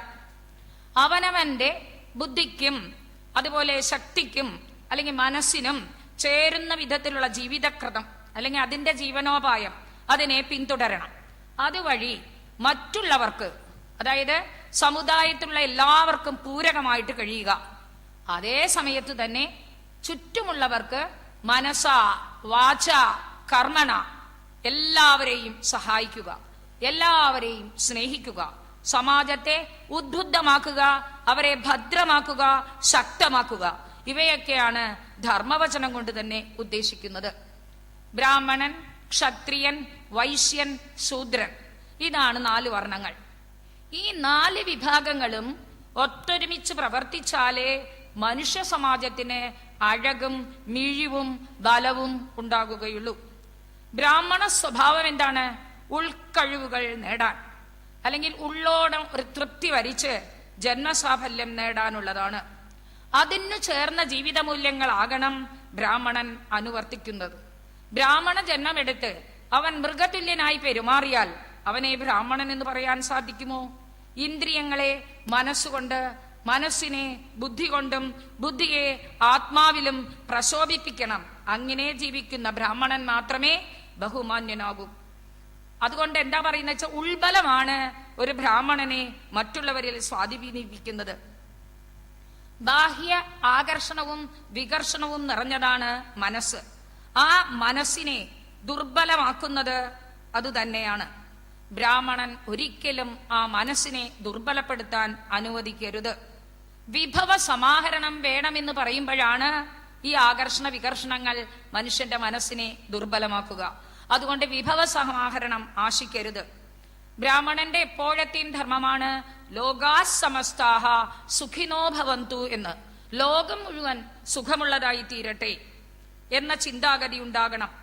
അങ്ങനെ വന്നു കഴിഞ്ഞാൽ ശാന്തിയും കിട്ടും, സമാധാനവും കിട്ടും. സ്വാർത്ഥതയിൽ കുളിച്ചു നിൽക്കുന്നതാണ് ഈ മനസ്സ്. ആ മനസ്സിനെ കടിഞ്ഞാണിട്ട് വിശാലവും വ്യാപ്തവും ആക്കി തീർത്ത് പരാർത്ഥനിഷ്ഠയിലേക്ക് തിരിച്ചുവിടുന്നതാണ് ബ്രാഹ്മണ ജീവിതത്തിന്റെ തന്നെ നട്ടെല്ലായിട്ട് ശോഭിക്കുന്നത്. ആത്മനിയന്ത്രണത്തിന്റെയും ആത്മനിഷ്ഠയുടെയും പടികൾ കുട്ടിക്കാലത്തിലുള്ള ബ്രാഹ്മണ കുമാരനിൽ പഠിപ്പിച്ചു കൊടുക്കേണ്ടതാണെന്നാണ് ആഹ്വാനം. എന്തൊക്കെയാണ് ബ്രാഹ്മണകുമാരൻ പഠിക്കേണ്ടത്? ആദ്യം തന്നെ പറയണം, പര അന്നം പ്രാണസങ്കടം.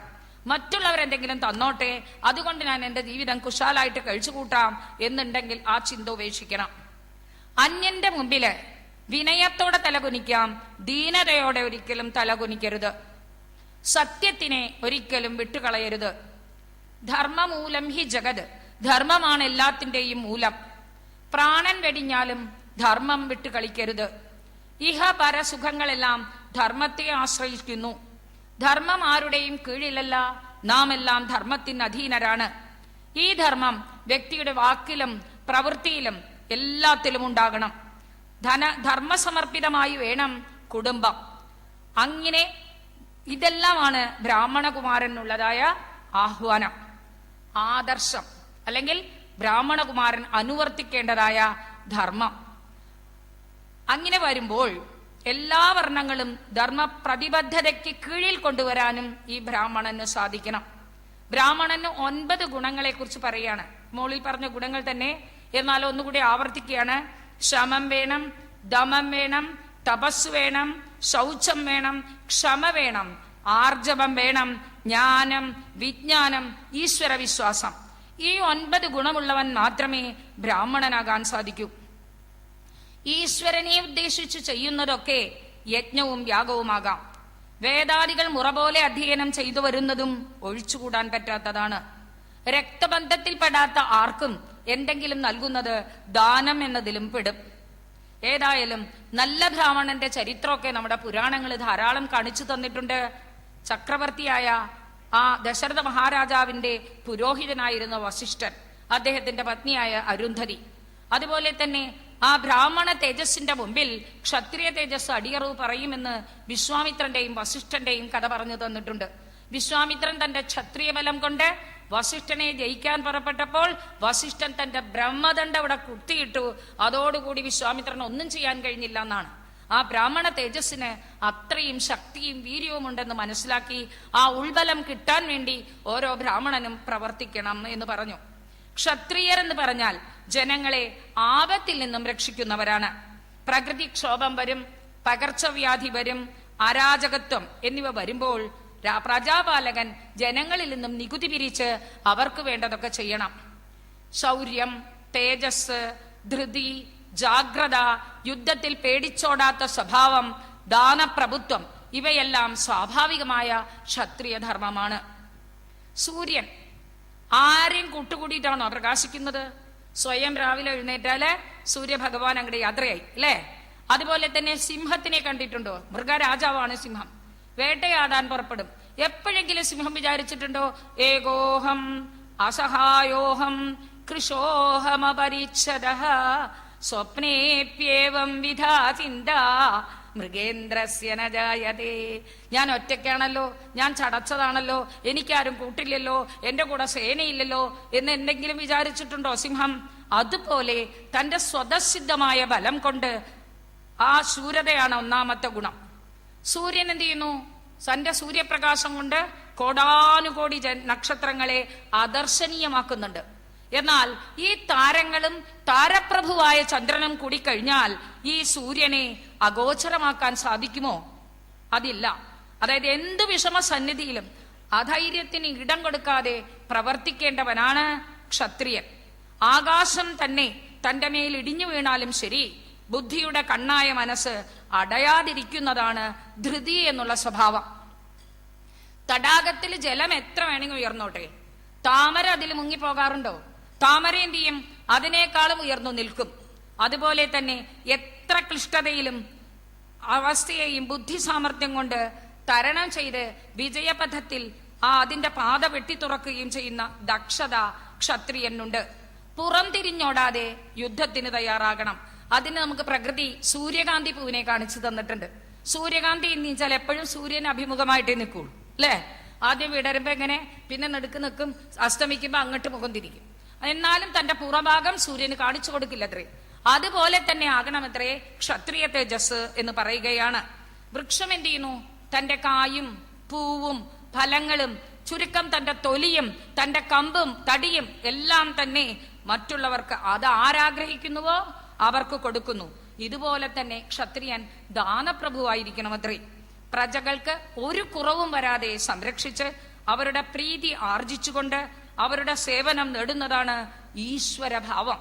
സർവശക്തിയുടെയും ഇരിപ്പിടവും സർവഗുണങ്ങളുടെയും അരചനുമാണ്. ആകാശം സപ്തർഷി മണ്ഡലത്താൽ ശോഭിക്കുന്നുണ്ടെങ്കിൽ ഈ 7 ഗുണങ്ങളാൽ ശോഭിക്കുന്നവനാണ് ക്ഷത്രിയൻ എന്ന് പറയുന്നു. അതുപോലെ തന്നെ ക്ഷത്രിയന് വേറൊരു പ്രത്യേകത എന്താ വെച്ചാൽ ആപത്തിൽ നിന്നും രക്ഷിക്കണം എന്ന് പറഞ്ഞല്ലോ. ഇനി വൈശ്യവൃത്തിയെ കുറിച്ച് പറയാണ്. കൃഷിപ്പണി, വാണിജ്യം, ജീവിക്കുന്നവർക്കൊക്കെ ഭക്ഷണ പദാർത്ഥങ്ങൾ എത്തിക്കുക, കൃഷിഭൂമി ഉള്ളിടത്തെല്ലാം കൃഷി ചെയ്യുക, വിളയിറക്കുക, ഉടുക്കാനുള്ള വസ്ത്രം, ജീവിതം സുഗമമാക്കാനുള്ള സാമഗ്രികൾ ഉൽപ്പാദിപ്പിക്കുക, കാർഷിക വ്യവസായ ഉൽപ്പന്നങ്ങളെ അതാതിടങ്ങളിൽ നിന്നും സംഭരിച്ച് ജനങ്ങൾ അധിവസിക്കുന്നിടയ്ക്ക് എത്തിച്ചു കൊടുക്കുക. കൃഷിയും വാണിജ്യവുമെല്ലാം വൈശ്യനുള്ളതാണ് എന്ന് പറഞ്ഞ് വൈശ്യന്റെ ധർമ്മവും പറഞ്ഞു. ഈ മൂന്നിലും പെടാതിരിക്കുന്ന ഒരു വിഭാഗമുണ്ട്. അവരെ 3 വിഭാഗക്കാരെയും ആത്മാർത്ഥമായിട്ട് സഹായിക്കണം. അത് ചെയ്യുന്നതാണ് അവരുടെ ദൗത്യം. അവർക്ക് വേണ്ട ജീവനോപായം അവർ 3 പേരിൽ നിന്നും അവർക്ക് കിട്ടിക്കൊണ്ടിരിക്കും. ഇങ്ങനെ 4 വകുപ്പുകളായിട്ടാണ് ജനങ്ങൾ നിൽക്കുന്നത്. പ്രകൃതി രചനയായ ഈ വിഭജനം മനുഷ്യന് പൂരകമായിട്ട് നിൽക്കുന്നു എന്ന് തന്നെ വേണം പറയുവാൻ. ബ്രാഹ്മണന് ദിനചര്യ ചിലപ്പോൾ പറ്റാതെ വരും. സ്വാധ്യായവും അധ്യാപനവുമാണ് ബ്രാഹ്മണന്റെ കടമ. അത് ചെയ്യാതെ വന്നാൽ 4 മാർഗങ്ങൾ അവലംബിക്കാം എന്നുകൂടി പറഞ്ഞു. തന്റെ വിഷമം അറിഞ്ഞ് സഹായിക്കുന്നവനിൽ നിന്നും ഉദാരമായിട്ട് സംഭാവന സ്വീകരിക്കാം, പ്രതിഗ്രഹം സ്വീകരിക്കാം. അതുപോലെ തന്നെ വല്ലയിടത്തും പോയി ജീവനോപായം യാചിക്കാം. പക്ഷെ ആ യാചന അന്നന്നക്കുള്ളത് മാത്രമായിരിക്കണം. കൂട്ടിവെക്കാനുള്ള പ്രവണത അരുത്. വിളവെടുത്ത ശേഷം വിളഭൂമിയിൽ വിട്ടുപോയ കതിരുകൾ എടുക്കാനും പറ്റും. കറ്റ വെച്ചെടുത്ത് കൊഴിഞ്ഞുകിടക്കുന്ന മണികൾ അടിച്ചു പെറുക്കി എടുത്തുകൊണ്ടുവന്നും ജീവിക്കാം. അതുമല്ലെങ്കിൽ അങ്ങാടിയിൽ കയറ്റിറക്ക് ചെയ്യുമ്പോൾ വീണിട്ടുള്ള ധാന്യമണികൾ എടുത്തുകൊണ്ടുവരാം. ഇതൊക്കെയാണ് സുഖം. ശരിക്ക് തനിക്ക് വേണ്ടതും കൊടുക്കേണ്ടതും വിദ്യയാണ്. ഇത് സുഗമമാക്കുന്ന ദിവ്യ പ്രവൃത്തികളാണ് ബ്രാഹ്മണന് യോജിക്കുക. അടുത്തത് പറയാണ്, ബ്രാഹ്മണരെ സർവ്വദേവമയമായിട്ടാണ് കണക്കാക്കുന്നത്, വേദമയമായിട്ടാണ് കണക്കാക്കുന്നത്. ക്ഷത്രിയനോ സർവ്വദേവമയനുമാണ്. ഈ പദവി നിരന്തരം ശോഭിക്കുന്ന തരത്തിലാകണം അവരുടെ ജീവിതവൃത്തി. ബ്രാഹ്മണനിൽ ദിവ്യത്വം, ക്ഷത്രിയനിൽ പ്രജകളുടെ പിതാവെന്ന ഈശ്വരഭാവം സദാ നിലനിൽക്കണം. രഘുവംശത്തിൽ പറയുന്നത് കേട്ടിട്ടുണ്ട്. ദിലീപ ചക്രവർത്തി പ്രജാനാം വിനയാധാനാത് രക്ഷണാത് ഭരണാദപി സപിതാ പിതരസ്തേഷാം കേവലം ജന്മഹേതവഃ. അവർക്ക് വേണ്ട വിദ്യാഭ്യാസം നൽകി പരിപോലിച്ചു വന്നതായ ആ രാജാവ് പിതാവ് എന്നുള്ള സ്ഥലത്ത് നിന്നു എന്ന്. ഇതുപോലെ തന്നെ വൈശ്യർ അവരുടേതായ പ്രവൃത്തികൾ ചെയ്യണം. ശൂദ്രന് എല്ലാവരോടും നിതാന്ത ജാഗ്രതയോടെ പ്രവർത്തിക്കുന്ന സ്വഭാവം. ഒന്നും ആർക്കും മേലെയല്ല, ആരും ആർക്കും താഴെയുമല്ല. ഒരു വിരലിലെ 4 വിരലുകൾ കൊടുക്കും സഹായിച്ചാൽ മാത്രമേ മടക്കി പിടിക്കാൻ പറ്റുകയുള്ളൂ. അതുപോലെ തന്നെയാണ് എന്ന് പറഞ്ഞുകൊണ്ട് സഹവർത്തിത്വമാണ് വർണ്ണവ്യവസ്ഥ. അതിനോടൊപ്പം തന്നെ ഒരു സ്ത്രീധർമ്മത്തെയും കൂടെ പറഞ്ഞു. പുരുഷന്മാര് സമാജത്തിന്റെ പകുതിയായിട്ടുള്ളൂ, ബാക്കിയുള്ളവർ സ്ത്രീകളുടെ പ്രവൃത്തികളാണ്. 4 വർണ്ണങ്ങളും ഒന്നിച്ചു കൊണ്ടുപോകണമെങ്കിൽ ഈ സ്ത്രീകളുടെ സഹായം വേണം. ഭാഗവതകാരൻ സ്ത്രീവൃത്തിയെ 5 ശ്ലോകങ്ങളിലാണ് വർണ്ണിച്ചത്. അല്ലെ? ബ്രാഹ്മണനായാലും ക്ഷത്രിയനായാലും വൈശ്യനായാലും ശൂദ്രനായാലും എല്ലാം ജനിക്കുന്നത് ഗൃഹത്തിലാണ്. ആദ്യത്തെ സമ്പർക്കം സ്ത്രീയുമായിട്ടാണ്, അമ്മയുമായിട്ടാണ്. ഗൃഹിണി ഗൃഹമുച്യത്തെ എന്നാണ് നിയമം. ഭർത്താവിനോട് ഭക്തി, ഇതായിരിക്കണം ഒരു പതിവ്രതയുടെ മനോഭാവം. ഭാര്യ മതിക്കാത്ത പുരുഷന് ഉൾബലമുണ്ടാവുകയില്ല. ഓരോ പുരുഷന്റെ ഉയർച്ചയുടെ പിന്നിലും ഒരു സ്ത്രീ ഉണ്ടാകും. ഭർത്താവിനെ ഈശ്വര സമം കാണുന്ന സ്ത്രീ ഹൃദയം പവിത്രമാണ്, വിശാലമാണ്. അതിനെന്ത് വേണം? സത്യം പറയണം, പക്ഷെ അത് പ്രിയമായിട്ട് പറയണം. കാന്താ സംഹിതതയ എന്നൊരു ചൊല്ല് തന്നെയുണ്ട്. പ്രിയം പറയണം, ഹിതമായിട്ട് പറയുകയും വേണം. വിനയപൂർവം പെരുമാറണം. ശുശ്രൂഷാഭാവം ഒരിക്കലും വിടരുത്. ആർത്തിയും അത്യാർത്തിയും കാണിച്ച് ഭർത്താവിനെ കുവൃത്തിയിലേക്ക് നയിക്കരുത്. വരുമാനത്തിന് അനുസരിച്ച ജീവിതമേ നടത്താവൂ.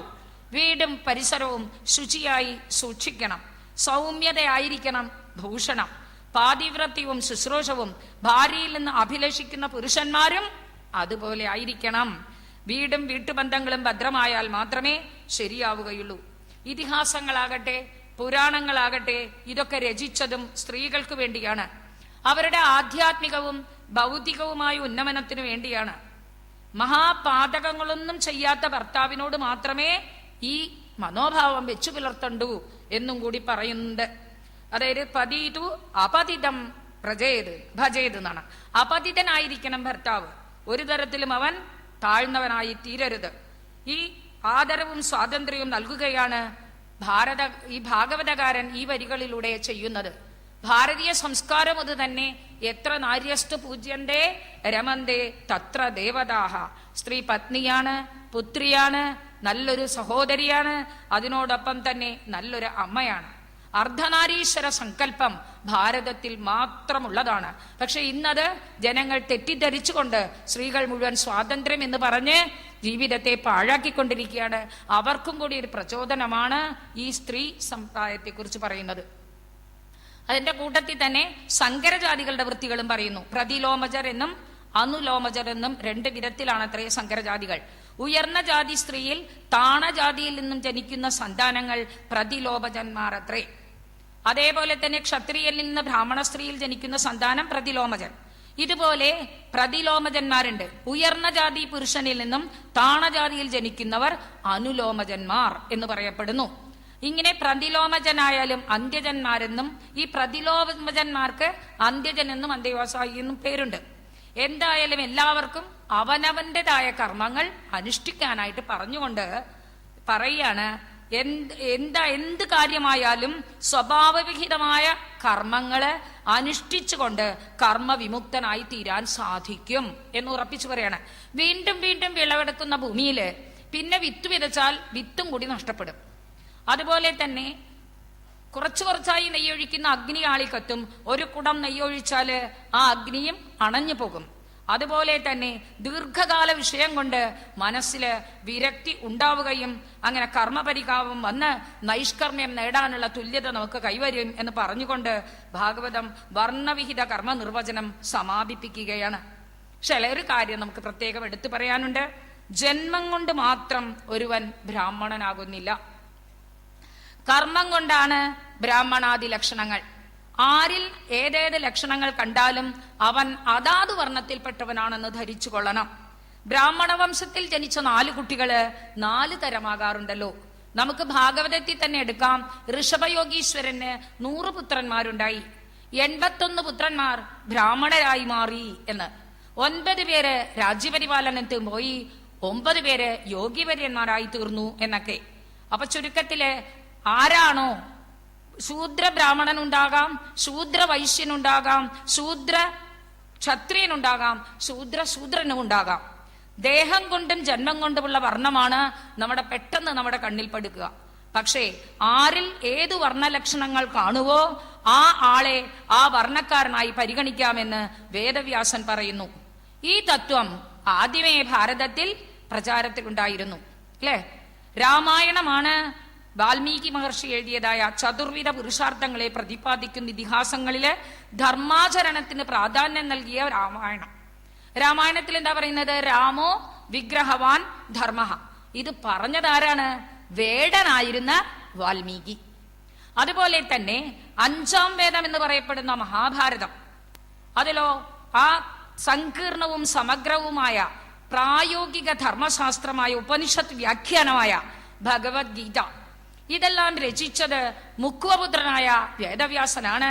മാത്രമല്ല കൃഷ്ണൻ, ഇടയബാലകനായ കൃഷ്ണനാണ് അർജുനന് ഉപദേശിച്ചു കൊടുത്തത്. ചുരുക്കം ഒരു കാര്യത്തിൽ എന്താ മനസ്സിലാക്കേണ്ടത്? ഗുണാഹ സർവത്ര പൂജ്യന്തേ പിതൃവംശോ നിരർത്ഥകഃ. അവൻ എവിടെ ജനിച്ചു എന്നുള്ളതല്ല പ്രധാനം, അവന്റെ ഗുണങ്ങൾക്കാണ് പ്രാമുഖ്യം കൊടുക്കേണ്ടത്. വാസുദേവം നമസ്യന്തി വസുദേവം ന മാനവാഹ. വാസുദേവനെയല്ലേ നമ്മൾ നമസ്കരിക്കാറ്? വസുദേവനെയല്ലല്ലോ. വസുദേവ പുത്രനായതുകൊണ്ടല്ലോ വാസുദേവനെ ധ്യാനിക്കുന്നത്. വാസുദേവന്റെ ഗുണഗണങ്ങളാണ് വാസുദേവനെ ധ്യാനിക്കാൻ കാരണമായി തീരുന്നത് എന്ന്. നമ്മളുടെയൊക്കെ ആചാര അനുഷ്ഠാനങ്ങളെ വിധിക്കുന്ന ഒരു ശാസ്ത്രമാണ് മനുസ്മൃതി. അതിലും പറഞ്ഞു, ശ്രദ്ധദാനഃ ശുഭാം വിദ്യാത് വിദ്യാം ആദദതീത് അവരാദവി. തന്നെക്കാളും താഴ്ന്ന ജാതിയിൽപ്പെട്ടവനായാലും അവനിൽ നിന്നും ശുദ്ധവിദ്യയെ സ്വീകരിക്കാമെന്ന്. അതുപോലെ അന്ത്യാദവി പരം ധർമ്മം സ്ത്രീരത്നം ദുഷ്കുലാദവി അല്ലെ. ദുഷ്കുലാദവി സ്ത്രീരത്നം. അവൾ കുലം നോക്കി വേണ്ട, സ്ത്രീരത്നമാണെങ്കിൽ സ്വീകരിക്കുക. അവൻ അന്ത്യജനാണെന്ന് വിചാരിക്കേണ്ട, ധർമ്മം പറയുന്നവനെ സ്വീകരിക്കാം. തന്നെക്കാട്ടും വയസ്സു ചെറിയുന്നവനാണെങ്കിലും അവൻ പറയുന്നതും നമുക്ക് കേൾക്കാം എന്ന്. ഇത് ആവശ്യം നോക്കേണ്ടത് ഗുണമൂല്യങ്ങളാണ്. അതിൽ ആരിൽ കാണുന്നുവോ അവരിൽ നിന്നും ഉദ്ദേശ ലക്ഷ്യങ്ങൾ ഭരിക്കേണ്ടതാണ്. നമുക്കറിയാം കൗശിക മുനിക്ക് ധർമ്മവ്യാധൻ എന്നു പേരായ മാംസവിൽപ്പനക്കാരനാണ് ധർമ്മം ഉപദേശിച്ചു കൊടുത്തത്. അതേപോലെ മഹാഭാരതത്തിലെ വിതുരൻ, ശൂദ്രസ്ത്രീയിൽ ജനിച്ച വിതുരനാണ് വിതുരനീതി എഴുതിയത്. അപ്പൊ അത് ആരെഴുതുന്നു എന്നുള്ളതല്ല, ഗുണമാണ് അവിടെ പ്രധാനമായി കണക്കാക്കപ്പെടേണ്ടത്. അവയെ പ്രായോഗികമായി എങ്ങനെ ആദർശവിധായമാക്കാം എന്ന ശാസ്ത്രകാരന്മാരുടെ അനിഷേധ്യ സമീപനം നമ്മൾ ഇവിടെ മറക്കുകയേ വേണ്ട. ഇനി 4 ആശ്രമങ്ങളെ കുറിച്ച് പറയാനുണ്ട്. ജീവിതത്തിലെ വിവിധ ദശകളാണ് ആശ്രമങ്ങൾ. 4 ആശ്രമങ്ങളും ഒന്നിനൊന്ന് പൂരകം തന്നെ. ബ്രഹ്മചര്യം, ഗാർഹസ്ഥ്യം, വാനപ്രസ്ഥം, സന്യാസം, ഇതാണ് 4 ആശ്രമങ്ങൾ. ചാതുർവർണ്ണ്യം പോലെ തന്നെ ഈ ചതുരാശ്രമവും സമുദായത്തിന് ആവശ്യമാണ്. ജന്മനാനന്തരം ജന്മം കിട്ടിക്കഴിഞ്ഞാല് വളർന്ന് വലുതായി മരണമടയുന്ന ശരീരം, ഈ സമുദായത്തിന്റെ ബഹുമുഖമായ ആവശ്യങ്ങളെ കണക്കിലെടുത്തുകൊണ്ടാണ് ബ്രഹ്മചര്യാദി 4 ആശ്രമങ്ങളെ കണക്കാക്കിയിട്ടുള്ളത്. വൃദ്ധിക്ഷയ നാശം എന്ന ആവർത്തനക്രമം അന്വർത്ഥമാണ്, അത് ക്രിയാത്മകവുമാണ്. ആ ബ്രഹ്മചര്യം ഭക്ഷണം കഴിച്ചു കളയാനുള്ളതാണോ ബ്രഹ്മചര്യം? അല്ല. ദേഹം വളരുന്നതോടൊപ്പം മനസ്സ് വളരണം, ബുദ്ധി വളരണം. അതിന് വിദ്യാഭ്യാസം ആവശ്യമാണ്. പണ്ട് കാലത്ത് ഗുരുകുല വിദ്യാഭ്യാസമായിരുന്നു. വിദ്യാലയത്തിലെ പഠിപ്പിക്കുന്ന ആചാര്യന്മാർ ഏവർക്കും ധനികനെന്നോ പാമരനെന്നോ നോക്കാതെ, പണ്ഡിതനെന്നോ പാമരനെന്നോ നോക്കാതെ, ധനികനെന്നോ ദരിദ്രനെന്നോ നോക്കാതെ എല്ലാവർക്കുമായി തന്റെ ഗൃഹം തുറന്നു വെച്ചു കൊടുത്തിരുന്നു. അവിടെ അധ്യാപകനും വിദ്യാർത്ഥികളുമായിട്ടുള്ള നിരന്തര സമ്പർക്കം കൊണ്ട് സേവന പ്രവർത്തനവും ബുദ്ധിപരമായിട്ടുള്ള നീക്കങ്ങളും ഒന്നിച്ചു നടന്നു. സഹപാഠികളോടുള്ള മൈത്രിയും കിട്ടിക്കൊണ്ടിരുന്നു. അധ്യയകാലം കഴിയുന്നതോടുകൂടി വിദ്യാർത്ഥി കുടുംബഭരണത്തിലേക്ക് നയിച്ച് ഗാർഹസ്ഥ്യം സ്വീകരിച്ചു. സ്വരശുദ്ധിയോടുകൂടി അർത്ഥം മനസ്സിലാക്കിയിട്ടായിരുന്നു അന്ന് വേദങ്ങളെല്ലാം പഠിപ്പിച്ചിരുന്നത്. ലോകത്തിന്റെ നശ്വരത, ആത്മാവിന്റെ അനശ്വരത, മനസ്സിന്റെ ചാഞ്ചല്യം, ഇതെല്ലാം കുട്ടികൾക്ക് ബോധ്യമായിരുന്നു. അന്നത്തെ വിദ്യാർത്ഥികൾക്ക് ഉപനിഷത്തുക്കൾ പാഠ്യവിഷയമായിരുന്നു. അതിനാൽ അധ്യാത്മ വീക്ഷണം അവർക്ക് അപ്രാപ്യമായിരുന്നില്ല. നശ്വരമായ ഈ ലോകം നില്ലുന്നത് അനശ്വരമായ ഒന്നിലാണ് എന്നുള്ള ആരാധ്യവും ആശ്രയവും അതിന്റെ വെളിച്ചത്തിൽ കാണുന്നതാണ് ഈ ലോകം എന്ന് ഓരോ വിദ്യാർത്ഥിയും മനസ്സിലാക്കിയിരുന്നു. അതിൽ നിന്നും മോചനം, ഈ നശ്വരമായ ലോകത്തിൽ നിന്നും മോചനം കിട്ടണമെങ്കിൽ മനസ്സ് ആത്മാഭിമുഖമാകണമെന്നും കുട്ടികളെന്ന് പഠിച്ചിരുന്നു. പ്രതിബോധ വിദിതം മതം അമൃതത്വം ഹി വിന്ദതേ ആത്മനാ വിന്ദതേ വീര്യം വിദ്യയാ വിന്ദതേ അമൃതം എന്നാണ്. വിവേകം കൊണ്ട് മാത്രമേ ആത്മാവിനെ അറിയാൻ സാധിക്കൂ. അതിന് ശ്രേഷ്ഠ വിദ്യാർത്ഥിയാകണം. ഇതിനെ വിദ്യ നേടാനും ബ്രഹ്മചര്യം തെറ്റാതിരിക്കണം. അങ്ങനെ അതിന് തരത്തിലാണ് ബ്രഹ്മചര്യാശ്രമത്തെ തന്നെ നിയമിച്ചു വെച്ചത്. എങ്ങനെയൊക്കെ വേണം? താടിയും തലയും വടിക്കാതെ, സുഗന്ധദ്രവ്യങ്ങൾ ഉപയോഗിക്കാതെ, ഉറക്കം നിയന്ത്രിച്ച്, നിത്യവും ഭിക്ഷയെടുത്ത് ഗുരുവിന് നൽകി, ഗുരുവിന്റെ അനുമതിയോടുകൂടി മാത്രം ഭക്ഷണം കഴിച്ച്, അതല്ലെങ്കിൽ ഉപവസിച്ച്, ഗുരുഹിതം ഊഹിച്ചറിഞ്ഞ് അനുവർത്തിക്കുന്നതാണ് ബ്രഹ്മചര്യമെന്ന്. ലൈംഗികമായ മുൻകരുതലുകളും അന്ന് ഭാഗവതം ഉറപ്പിച്ചു പറഞ്ഞു. ബ്രഹ്മചാരികൾ ഗുരുപത്നിമാരുമായിട്ട് ഇടപഴകേണ്ടവരാണ്. ആ സമയത്തും അവർ വളരെ ശ്രദ്ധിച്ചിരിക്കണം എന്നും കൂടി അന്ന് പഠിപ്പിക്കുകയുണ്ടായി. നന്മഗ്നി പ്രമദാ നാമ ഘൃതകുംഭ സമപുമാൻ സുദാമ വിരഹോ ജഹ്യാദ് അന്യതായാവതർത്ഥകൃത് എന്ന്. ആളുന്ന തീയാണ് സ്ത്രീയെന്നും പുരുഷൻ ഒരു നെയ്ക്കുടമാണെന്നും അതുകൊണ്ട് ഭാഗ്യപരീക്ഷകൾക്ക് പുറപ്പെടാതെ സ്ത്രീയെ മാതാവെന്ന വീക്ഷണത്തിൽ തന്നെ വളർന്നു വരണമെന്നും പെരുമാറണമെന്നും മകളെ പോലും രഹസ്യത്തിൽ അധിക നേരം കൂടെ ഇരുത്തരുത് എന്ന് പോലും ഭാഗവതകാരൻ മുന്നറിയിപ്പ് നൽകി. നമുക്ക് രാമായണത്തിൽ ഒരു രംഗം ഓർക്കാം. കിഷ്കിന്ധയിൽ വെച്ച് ആ സുഗ്രീവാദികൾ സീതയുടെ ആഭരണങ്ങൾ കാണിക്കുന്ന സമയത്ത് ശ്രീരാമചന്ദ്രൻ ലക്ഷ്മണനോട് ചോദിക്കുകയാണ്, ഇത് സീതയുടെ ആഭരണം തന്നെയോ ലക്ഷ്മണ എന്ന്. അതിന് ലക്ഷ്മണൻ പറഞ്ഞ മറുപടി ഹൃദയസ്പൃക്കാണ്. അദ്ദേഹം പറഞ്ഞു, നാഹം ജാനാമി കേയൂരേ നാഹം ജാനാമി കുണ്ടലേ നൂപുരേ ത്വഭിജാനാമി നിത്യം പാദാഭിവന്ദനാത്. എപ്പോഴും കൂടെ വർത്തിച്ചിരുന്ന ആ ജ്യേഷ്ഠത്തിയെ പോലും മുഖം നോക്കിയിട്ടില്ല ഞാൻ എന്ന് പറയുന്ന ആ ഒരു സംസ്കാരം നമുക്കുണ്ടായിരുന്നു എന്ന് അന്നത്തെ പുരാണകർത്താക്കളൊക്കെ കാണിച്ചു തന്നിരിക്കുകയാണ്. ഇന്നത്തെ ജനത ഇതൊന്നും മനസ്സിലാക്കിയിരുന്നെങ്കിൽ എന്ന് നമുക്ക് പറയാൻ തോന്നുന്നു. ഇന്ന് പത്രങ്ങളിലും മീഡിയകളിലും കാണുന്ന ഈ ലൈംഗിക അതിക്രമങ്ങളെല്ലാം ഒരു പരിധിവരെ രക്ഷിക്കാൻ അതുകൊണ്ട് നമുക്ക് സാധിക്കുമായിരുന്നു. അതിനുള്ള നിശ്ചയദാർഢ്യം, അതിനുള്ള ബുദ്ധി, മുൻകരുതൽ നേടിയെടുക്കണം. അത് ഈ ബ്രഹ്മചര്യാശ്രമത്തിൽ തന്നെ നേടിയെടുക്കേണ്ടതാണ് എന്ന്. എന്നാൽ അടിയാർക്കും തെറ്റാം. തെറ്റുപറ്റിയാൽ ആ തെറ്റിനെ തീർക്കണമെന്ന് പറയുകയാണ്. ആർക്കും എപ്പോഴുമുള്ള ഒരു ധർമ്മശാസനയാണ് ആത്മാനം സതതം രക്ഷ എന്ന്. അവനവനെ രക്ഷിച്ചുകൊള്ളാൻ ഇരുന്നുകൊണ്ട് വേണം താൻ ചെയ്ത തെറ്റുകൾക്ക് മാപ്പ് ചോദിക്കാൻ എന്ന്. സർവപാപ നിവൃത്തി അന്തിമ ലക്ഷ്യം. അതാണെങ്കിലോ അഭിചേത് സുദുരാചാരോ ഭജതേ മാം അനന്യഭാഗ് സാധുരേവ സമന്തവ്യഃ സമ്യക് വ്യവസിതോ ഹി സഹ ക്ഷിപ്രം ഭവതി ധർമാത്മാ ശശ്വത് ശാന്തിം നിഗച്ഛതി. എന്നെ വന്ന് പ്രാപിച്ചാൽ മതി, എല്ലാ ദുഃഖത്തിനും പരിഹാരമുണ്ടെന്ന് ഭഗവാൻ തന്നെ നമുക്ക് പറഞ്ഞിട്ടുണ്ട് അല്ലെ. വാനപ്രസ്ഥനോ കൃഷി ചെയ്തിട്ടുള്ള ഉണ്ടാക്കിയ സാധനങ്ങളോ മുളച്ചുണ്ടായതോ ഒന്നും ഭക്ഷിക്കരുത് എന്നാണ്. അതുപോലെ തന്നെ വേവിച്ചതും തിന്നരുത്, പച്ചയായിട്ടും കഴിക്കരുതെന്ന്. അതെല്ലാം സൂര്യപ്രകാശത്തിൽ പഴുത്തു കിട്ടുന്നത് മാത്രം കഴിക്കണം. പുതിയത് കിട്ടുമ്പോൾ പഴയത് ഒഴിവാക്കണം. ദ്വന്ദ്വങ്ങൾ എന്നും ശീതം തണുപ്പ് ചൂടവെല്ലാം സഹിക്കണം. ജഡിലനായിട്ട് നടക്കണം.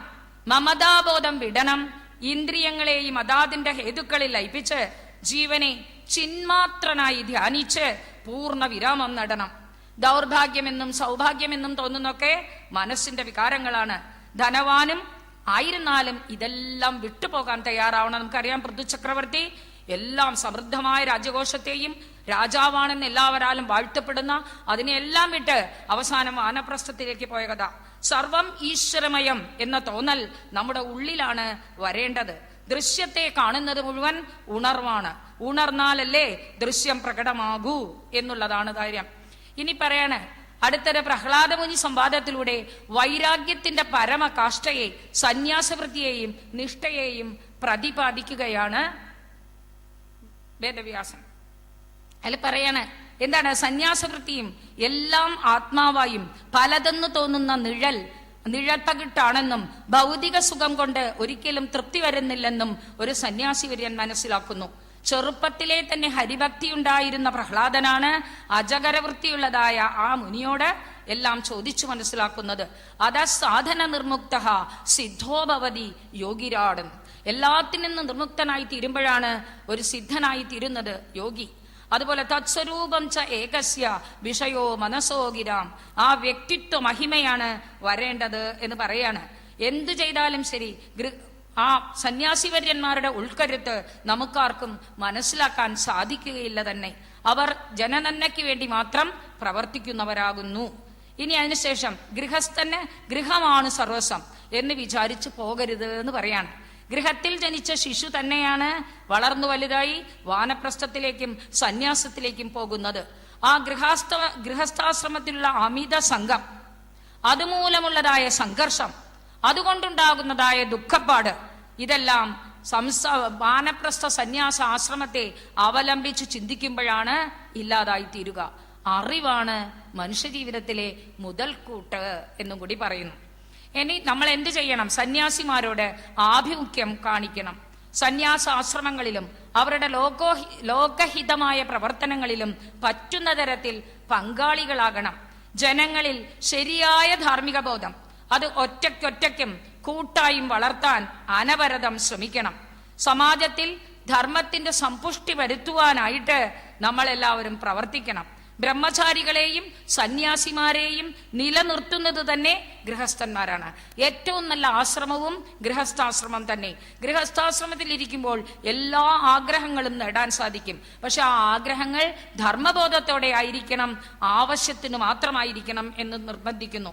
4 ആശ്രമങ്ങളും അവ ഓരോന്നും പ്രതിനിധാനം ചെയ്യുന്ന മൂല്യങ്ങളും ഒരുമിച്ച് കൊണ്ടുപോകും. സനാതന ധർമ്മത്തിന് തന്നെ വർണ്ണാശ്രമധർമ്മം എന്നാണ് പേര്. മോക്ഷം അല്ലെങ്കിൽ യഥാർത്ഥ ധർമ്മ അർത്ഥ കാമമോക്ഷമാണല്ലോ ചതുർവിധ പുരുഷാർത്ഥങ്ങള്. അതാണ് നമ്മുടെ ജീവിത ലക്ഷ്യമാകേണ്ടത്. അതുപോലെ 4 ആശ്രമങ്ങൾ, ബ്രഹ്മചാരി, വാനപ്രസ്ഥൻ, സന്യാസി, ഇവരെ കുറിച്ചുള്ള വിവരണമൊക്കെ കേട്ട് കഴിഞ്ഞപ്പോൾ നാരദൻ ഒന്നുകൂടി വിസ്തരിച്ച് പറയാനായിട്ട് പറയുകയാണ്.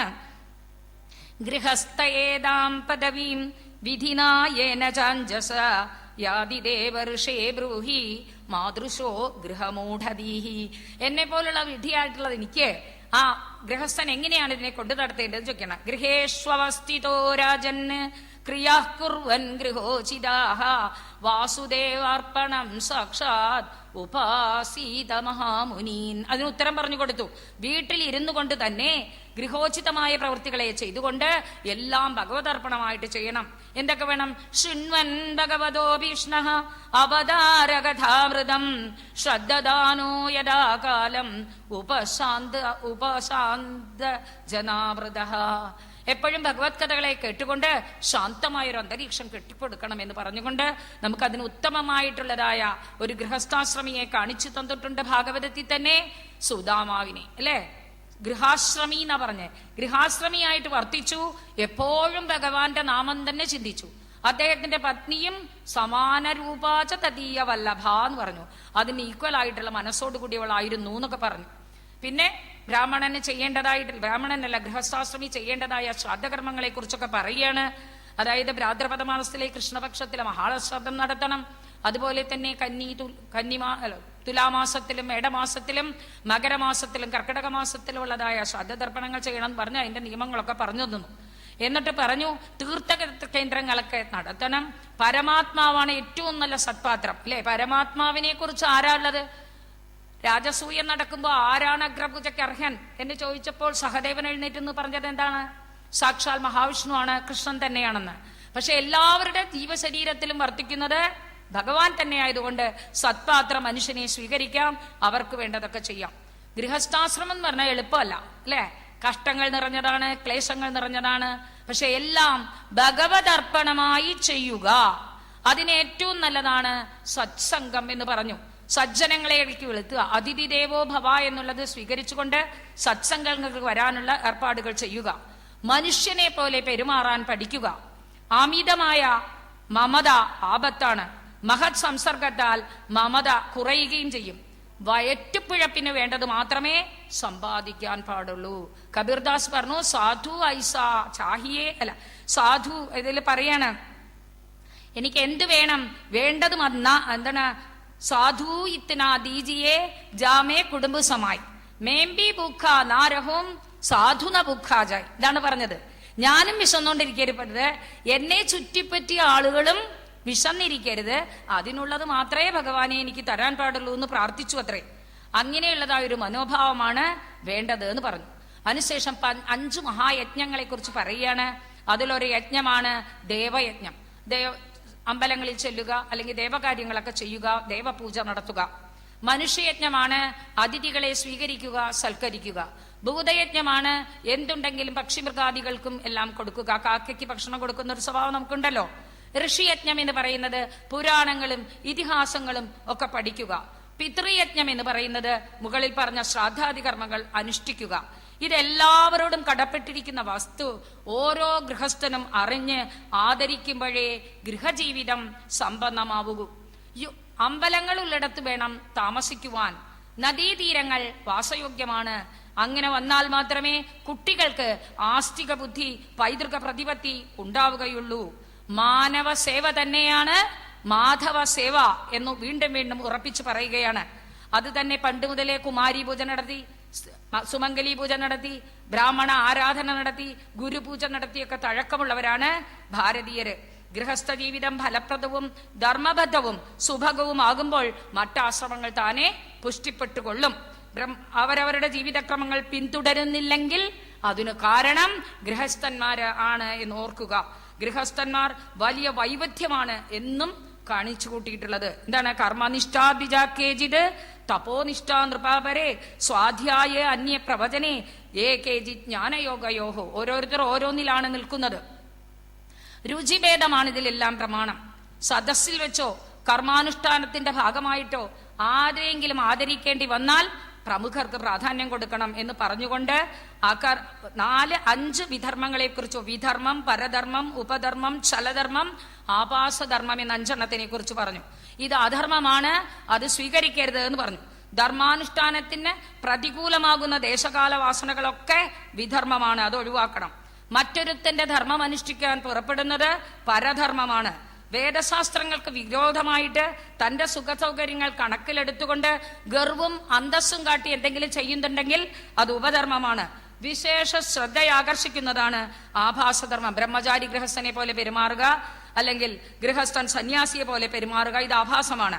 ഉപയോഗശൂന്യമായ വസ്തുക്കൾ ഒഴിഞ്ഞു പോകട്ടെ എന്ന് വിചാരിച്ചു കൊണ്ട് കൊടുക്കുന്ന ദാനമാകട്ടെ അത് ഛലധർമ്മവുമാണ്. അല്ലെ, നെയ്യിന് ജലത്തിനേക്കാൾ ശ്രേഷ്ഠ ഉണ്ടെന്ന് പറഞ്ഞിട്ട് മത്സ്യത്തിന് നെയ്യിൽ താമസിക്കാൻ പറ്റുമോ?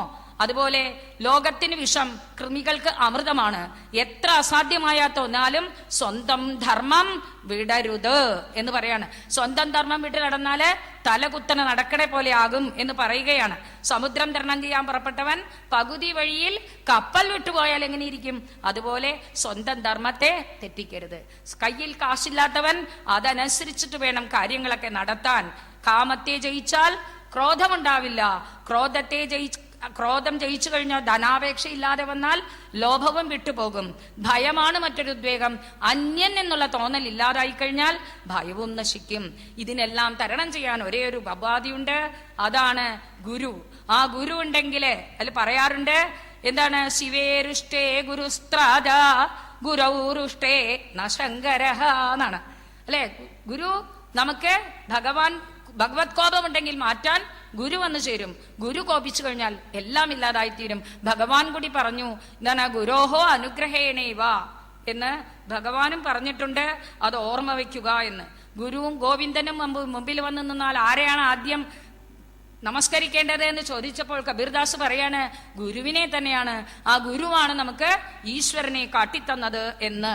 എന്തായാലും എല്ലാം അവനവന്റെ ഇഷ്ടം പൂർത്തം എന്നുള്ളവയൊക്കെ പ്രവൃത്തി മാർഗങ്ങളാണ്. യജ്ഞാദികൾ ചെയ്യുക, കിണറ് കുളം മുതലായവ കുഴിക്കുകയൊക്കെ, അതൊക്കെ വീണ്ടും പുണ്യം കഴിഞ്ഞാൽ തിരിച്ചു വരേണ്ടി വരും. നിവൃത്തി മാർഗം തന്നെയാണ് ഏറ്റവും ശ്രേഷ്ഠം. അതിന് നമുക്ക് ഗുരു തന്നെ വേണം, ഭഗവാന്റെ കൃപ വേണം. കുരുക്ഷേത്രത്തിനെ കാത്തിരുന്നതായ ആ അർജുനന് യുദ്ധക്കളത്തിൽ വന്ന് നിന്നപ്പോൾ നിരാശയും പ്രയാസവും തോന്നിയപ്പോൾ രക്ഷിക്കാനായിട്ട് സാക്ഷാൽ ഭഗവാൻ അവിടെ എത്തി. അതുപോലെ തന്നെ എല്ലായിടത്തും ഒരുവന്റെ ജീവിതം സഫലമാകുന്നതിന് പോലും മഹാജനത്തിന് വളരെയധികം പങ്കുണ്ട് എന്ന്. സത്സംഗം കൊണ്ട് മുക്തരായവര് നമുക്ക് ചുറ്റും ധാരാളം ഉണ്ട് താനും. ഉദാഹരണമായി നാരദൻ തന്നെ തന്റെ കഥ പറയുകയാണ്. പണ്ട് ഞാനൊരു ഗന്ധർവനായിരുന്നു, കുറെ സുന്ദരിമാരോടുകൂടി ചുറ്റി നടന്നിരുന്നു. അവസാന മഹർഷിമാരാൽ ശപിക്കപ്പെട്ട് ഞാൻ ഒരു ശൂദ്രയോനിയിൽ ജനിച്ചു. എന്നാൽ മഹജ്ജന സമ്പർക്കം കൊണ്ട് ഞാൻ വലിയവനായി തീരും എന്ന്. അതായത് നിതാന്ത ജാഗ്രതയാണ് ആവശ്യം. തെറ്റു പറ്റാത്തവരാരെങ്കിലും ഉണ്ടോ? അത് മനസ്സിലാക്കി ഉണർന്ന് ജാഗ്രതയോടെ പെരുമാറണം. അതാണ് ശ്രേയസ്. ഇല്ലെങ്കിൽ ഫലം മറിച്ചാകും. ആനയ്ക്ക് നല്ല കാലാണ്, അടി തെറ്റിയാൽ ആനയും വീഴില്ലേ? അതുപോലെ തെറ്റുപറ്റി എന്ന് വിചാരിച്ച് ആരും വിഷമിക്കരുത്. യഥാർത്ഥമായ ജീവിതം നടക്കാൻ വർണ്ണാശ്രമധർമ്മങ്ങൾ എന്നുള്ളൊരു പാഥേയം. നമ്മളെവിടെയെങ്കിലും യാത്ര പോകുമ്പോ ഒരു പൊതിച്ചോറ് നമ്മുടെ കയ്യിലുണ്ടാകും. 3 ദിവസത്തെ യാത്രയ്ക്ക് പലതരത്തിലുള്ള ഭക്ഷണം നമ്മൾ കയ്യിൽ കരുതും, ആ ലക്ഷ്യം എത്തുന്നത് വരെ തിന്നാൻ. അതിന് നമ്മൾ ഒരുക്കം കൂട്ടുന്ന നമ്മള് ഈ ജീവിതയാത്രയ്ക്ക് വേണ്ട പാഥേയമാണ് ഈ വർണ്ണാശ്രമധർമ്മങ്ങൾ എന്ന് മനസ്സിലാക്കിയാൽ ആ വർണ്ണാശ്രമധർമ്മങ്ങൾ മോക്ഷം എന്നുള്ളതായ ഉത്തമമായ ലക്ഷ്യസ്ഥാനത്തിലേക്ക് എത്തുവാൻ നമ്മളെ സഹായിക്കും എന്നുള്ളതിന് തീർച്ചയാണ്, അതിൽ യാതൊരു സംശയവുമില്ല. ഇത്രയും പറഞ്ഞുകൊണ്ട് ഞാൻ എന്റെ വാക്കുകൾ അവസാനിപ്പിക്കുകയാണ്. വർണ്ണാശ്രമധർമ്മത്തെക്കുറിച്ച് അത് വിപുലമായ വിഷയം. എന്തെങ്കിലുമൊക്കെ എനിക്ക് പറയാൻ സാധിച്ചു എന്ന് വെച്ചാൽ എല്ലാം ഭഗവത് കൃപയാണെന്ന് വിചാരിക്കാം. നല്ല വാക്കു ചൊല്ലണം, നന്മ ചെയ്തു വാഴണം, നാമഘോഷമെന്നും എന്റെ നാവിലായി വന്നിടണം. നല്ല ചിന്തയേകണം, മനസ്സു ശുദ്ധമാകണം, നിത്യനായ ചിത്പ്രകാശരൂപനെ വണങ്ങണം. പൊഞ്ചിലമ്പു കൊഞ്ചിടുന്ന പിഞ്ചുപാദമോർക്കണം, ആപദാബ്ജം തന്നിലായി സദാ നമിച്ചിടുന്നു ഞാൻ.